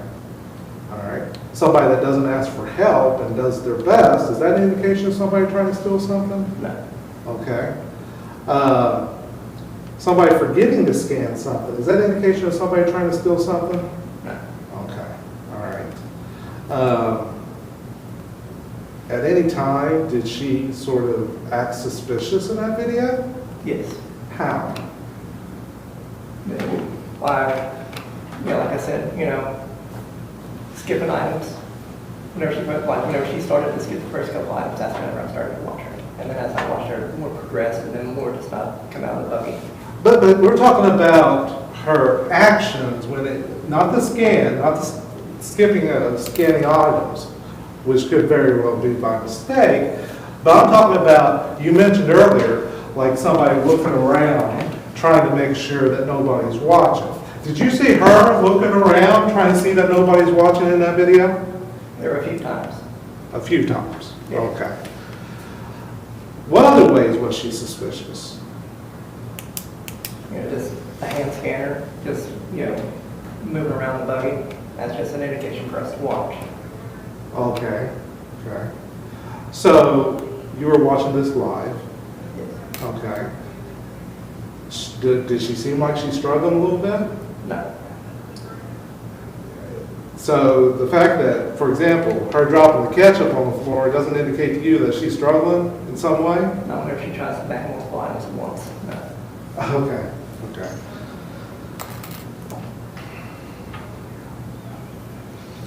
No further questions, Your Honor. Thank you. Mr. Fields, was the merchandise all being able to be returned into the stock? We ran into it. While you were watching Ms. Mealing, did you know who she was? Not until after she was in the office and I ran her through Aurora. So I have here marked as State's Exhibit 4 for identification. Did she give you her ID? Yes. And is that what this is, a copy of the ID that she gave you? Yes, sir. Can I ask this to be a minute? Any objection? No objection. So the Aurora system, what is it? What does it do? Easiest way to explain it is it's kind of like a Walmart's way of keeping track of criminals that have come through there. Like we could take and put in people's names and whatnot, and it'll pop up with where Walmart they have been caught as before, and they can track that on Walmart before and what dates it was on, how much the act was, and everything. Well, when you put her name in the system, did it come up with anything? Yes, sir. What did it come up with? It came that she had been caught from, I believe it was either Route 60 Walmart or the Harvestville Walmart before. And it gave me a list of what was there. It was like $100 or something like that. I don't have it with me, but I can, if need to, I can bring it. Was there more than one item, one occasion, or just the one that you saw? I believe there was 2 other occasions before us. Objection, Your Honor. What was the? Suspend.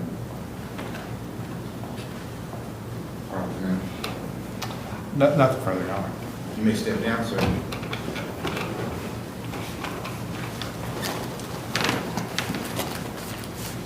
Any further evidence from the state?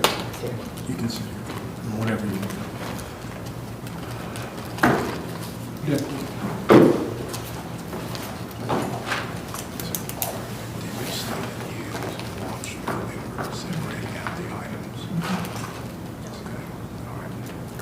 Call Deputy Frank. Deputy, if you step up right now, you swear the testimony you're about to give shall be the truth, the whole truth, and nothing but the truth, so help you God. You may proceed. Deputy, state your name and where you were employed. Deputy Christopher Frame, Lawrence County Sheriff's Office. Were you working on April the 6th, 2024, and were you called to the Walmart store in South Point? I was. And was that in reference to alleged theft offense by Beth Mealing? It was. Were you in the office during part of the investigation that Walmart was conducting? I was. And at that time, did you observe the inspection of the shopping cart with items that were purchased and or taken by Ms. Mealing? I did. And tell the court what you observed that they were doing there. When I arrived to Walmart, I walked into the loss prevention office or an asset protection office, and they had Ms. Milling's court, and they had a clipboard with her original receipt, and they were going through the bags to see what items was on the receipt that she had paid for, and anything that was not, they took and set to the side until they was able to obtain another buggy and put all the items in it, and then the team lead associate left the asset protection room and went to the service desk.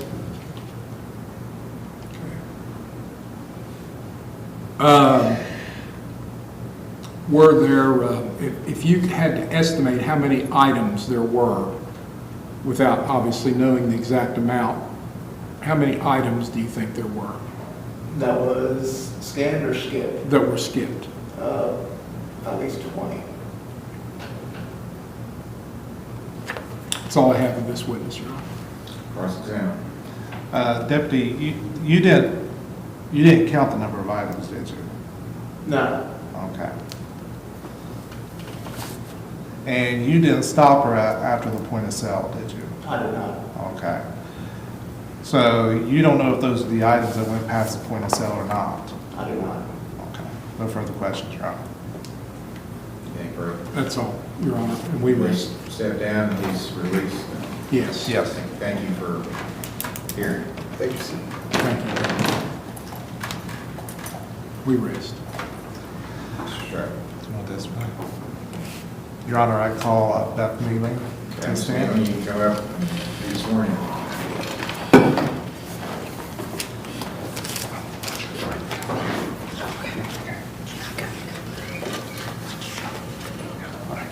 Raise your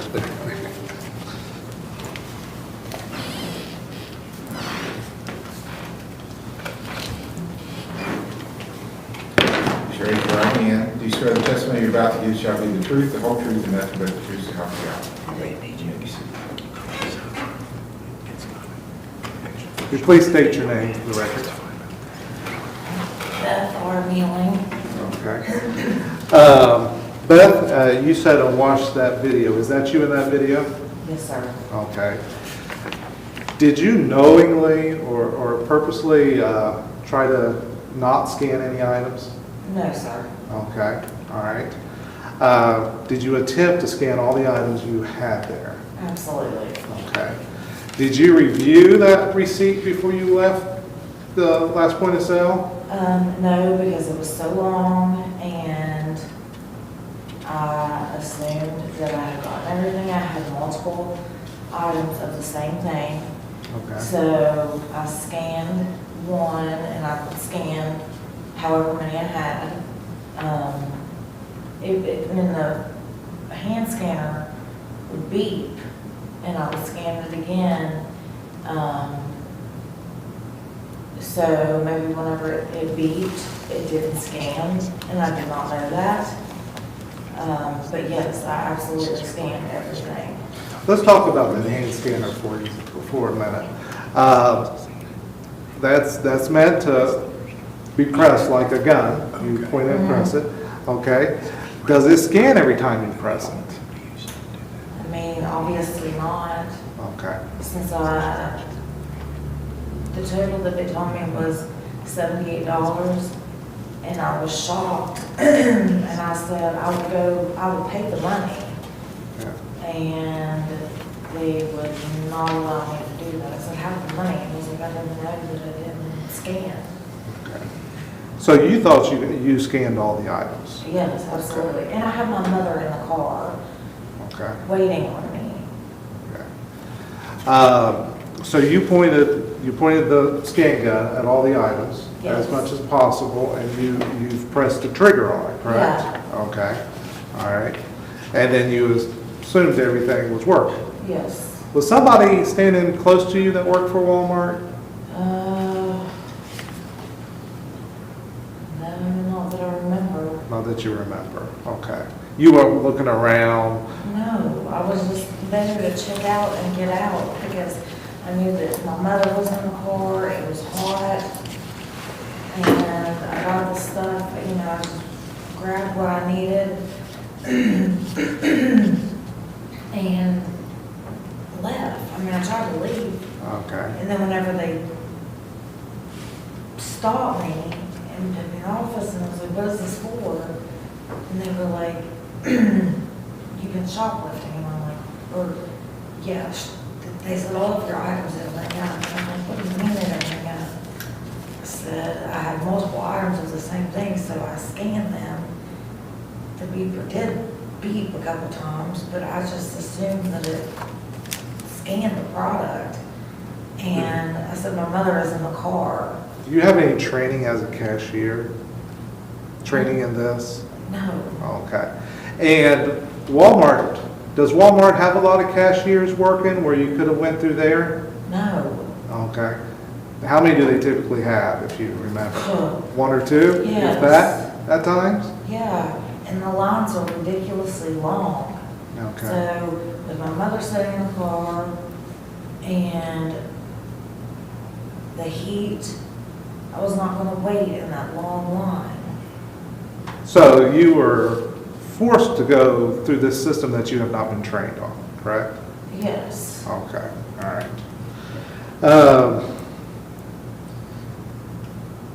After they told you, you just mentioned that after they told you that not all the items were scanned, you surprised? Yes, and I offered to pay for it. I said, I will pay for it. Like, I'll get you my debit card and you can get back in there and pay for it. Okay.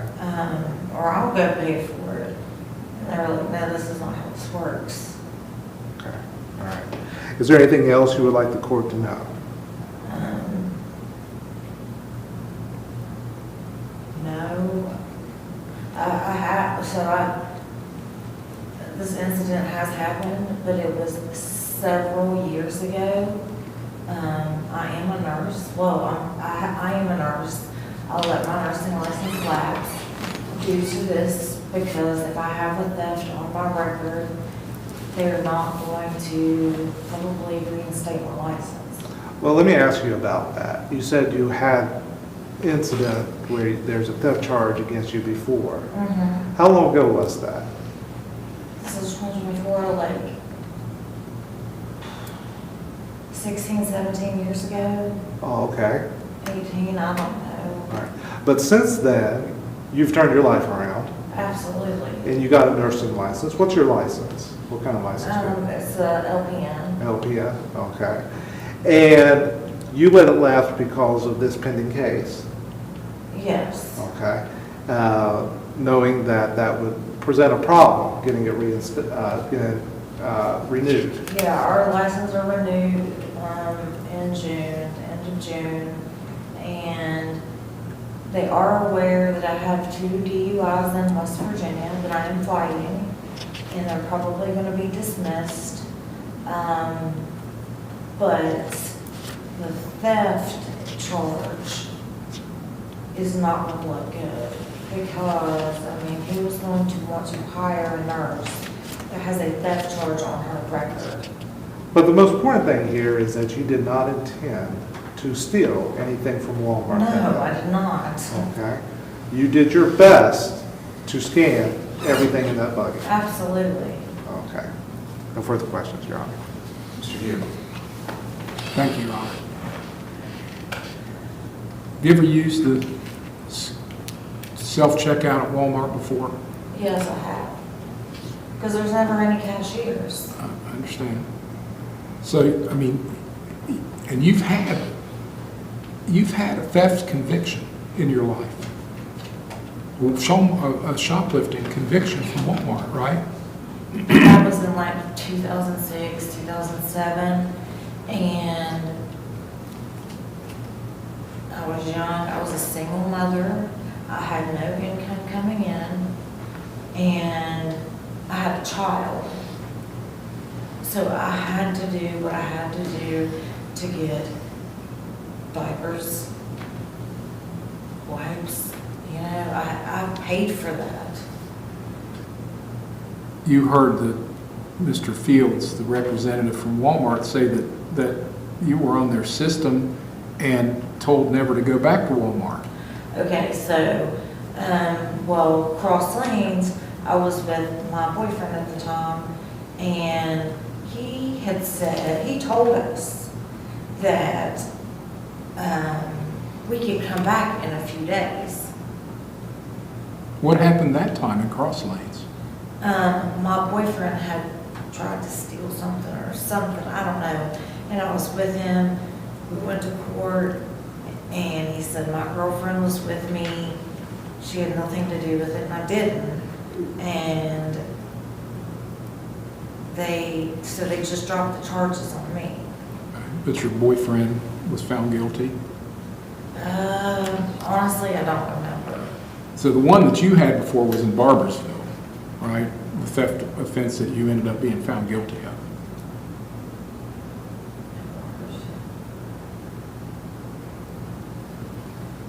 Possibly, I'm not sure.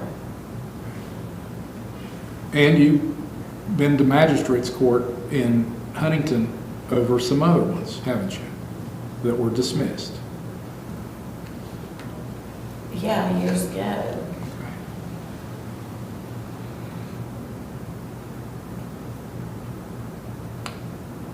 That's all I have, Your Honor. I'm not a thief.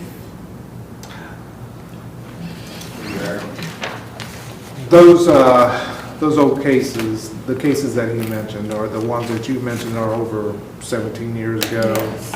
Okay, all right. You were, like you said, in a desperation, trying to get, what did you steal at that time? You said baby wipes and diapers? Diapers, stuff like that, and stuff for the baby. Okay, okay. But you had, in this situation, you had money to pay for the items? Yes, and I Okay. offered to pay for the items. I Okay. said, I will give you my debit card, or I'll go pay for it. Like, I have the money. And they said, no, this is not how this works. Okay. All right. But once again, you did not steal those items. No, sir, I did not. It was just a mistake on your part. It was. I had multiple items of the same thing. So I picked the bags up, and a lot of it was granola. So I would scan them. And even though they were like two different kinds, I would just scan like one because I knew I wasn't going to bring them back. So, I'm sorry. And the thing would beep, and I'm like, what, you know, I'm just thinking, am I doing it too fast just to get it? So I just kept scanning it, and some of the items did not pick up. Okay. Because I don't know what the beeping means on the scanners. Okay. Because you're not trained in using those. Correct. Okay. But Walmart expects you to be perfect in your scanning of all items that come through there. Yes, sir. Okay? Even though they probably don't hold the cashiers to the same level, do they? No, there's like, Okay. I mean, you think about it, there's 7, 8, one lane, 7, 8 in one lane. They have 2 cashiers at the end. Okay. How can they possibly watch 14 people? Okay. All right, no further questions, Your Honor. Nothing else, Your Honor. You may step down now. Your Honor, the defense rests, and we'll waive closings. Anything further? We'd waive closing, Your Honor. Okay. This is kind of a tough one. I am convinced the defendant's, I'm going to make everybody upset. I'm convinced of the defendant's guilt to a reasonable degree of probability. I'm going to say it's probable she's guilty, which is more likely than not. More than 50% chance. But that's not the standard in a criminal case. It's the standard in a civil case. I'm not convinced beyond a reasonable doubt. And the video's not good. There's a problem. On the Exhibit 2, we don't have the witness that actually compiled this to give testimony. He wasn't there when it was compiled, so you can't really testify that it's accurate.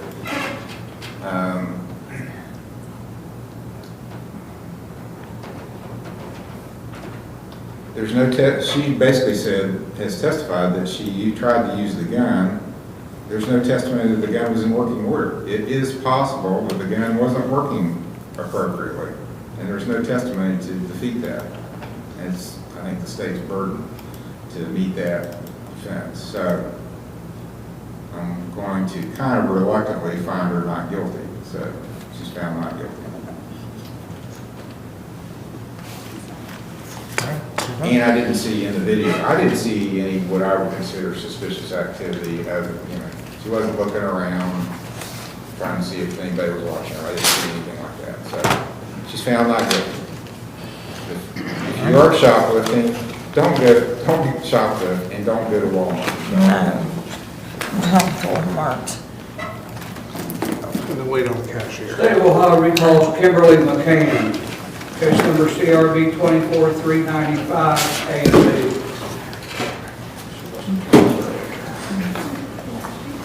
That's Mr. Stratton's client. Oh, yes. Come on back. Hi. Hi. How are you? Your Honor, I believe the state is going to dismiss this case at the moment. That's what our discussion was about. So, just wait a minute. He's got to make that decision. I'm sorry. What the state wants to do. Your Honor, the facts of this, I'm not sure that anybody's report or statement gave us the full picture of what was going on. But I believe that Ms. McCann and Mr. Vargas were arguing over a car. My car. And I don't know exactly what happened, but in the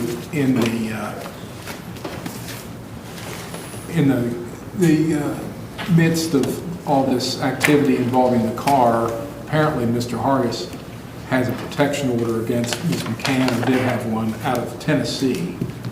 Is that right? Tennessee or Kentucky? Or? Tennessee, yes. And I don't think we've had any more contact with Mr. Hargis either. So I don't believe that this is something that we would be able to prove beyond a reasonable doubt at this point. It's a case of knowledge. Yes. Yep. Thank you. State of Ohio recalls Casey Lynn Blevins to the Lawrence County Jail, case number CRA 24487, CRB 24488. Smith is the attorney. Yes, Judge, and I understand that she has been assessed and does qualify for treatment at OVP. I don't know about a bed date, but she'll have to stay, I guess, until a bed comes open. Yes, we don't have a bed available today, but we should within the next day or so. And I think the state was going to move the $2,500 cashier to a $2,500 OR bond based upon the result of the assessment. That's correct. All right, Ms. Blevins, is this what you want to do? Okay, your audio's off on the headset, probably. There's a button there. Needs to be switched. Try again. Couldn't hear you. Yeah, there we go. Try it again. Yes. Okay, now you're coming through. Okay. So the way this works, I'm going to give you a little law class. You're charged with a felony. What does that mean? That means if you're convicted of a felony, you can go to prison. So you are in the misdemeanor court for the first couple of hearings, and the state's agreeing to keep your case here, not take you to the felony court, and not get a grand jury indictment. You've probably heard that term before. Felonies are so serious that you have to, yeah, she does have a felony. You have to be indicted by the grand jury. And the state's agreeing to keep your case here, let you go to treatment, and if you're successful, you can get your case dismissed. But you got to do your part. So, and here's the other thing.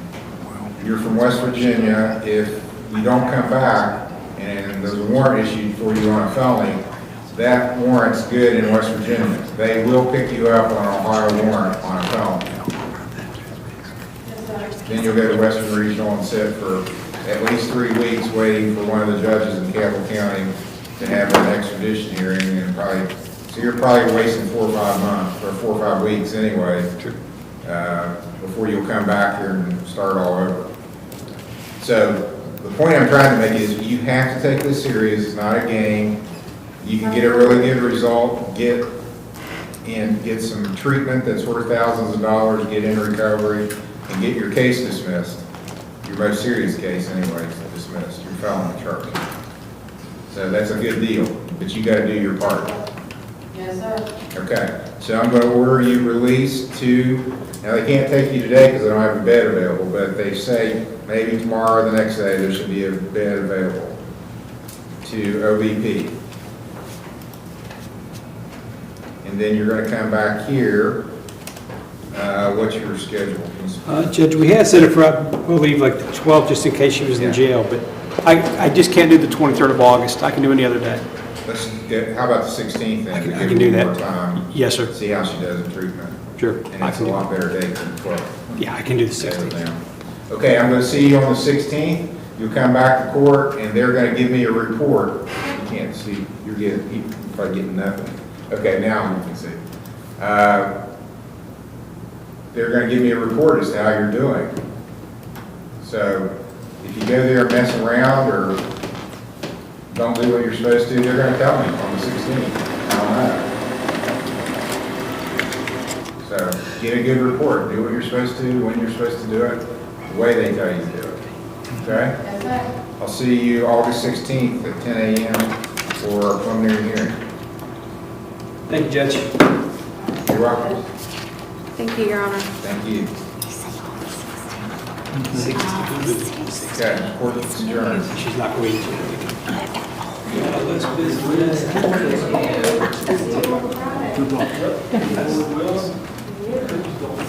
Prosecuting, not nearly as nice.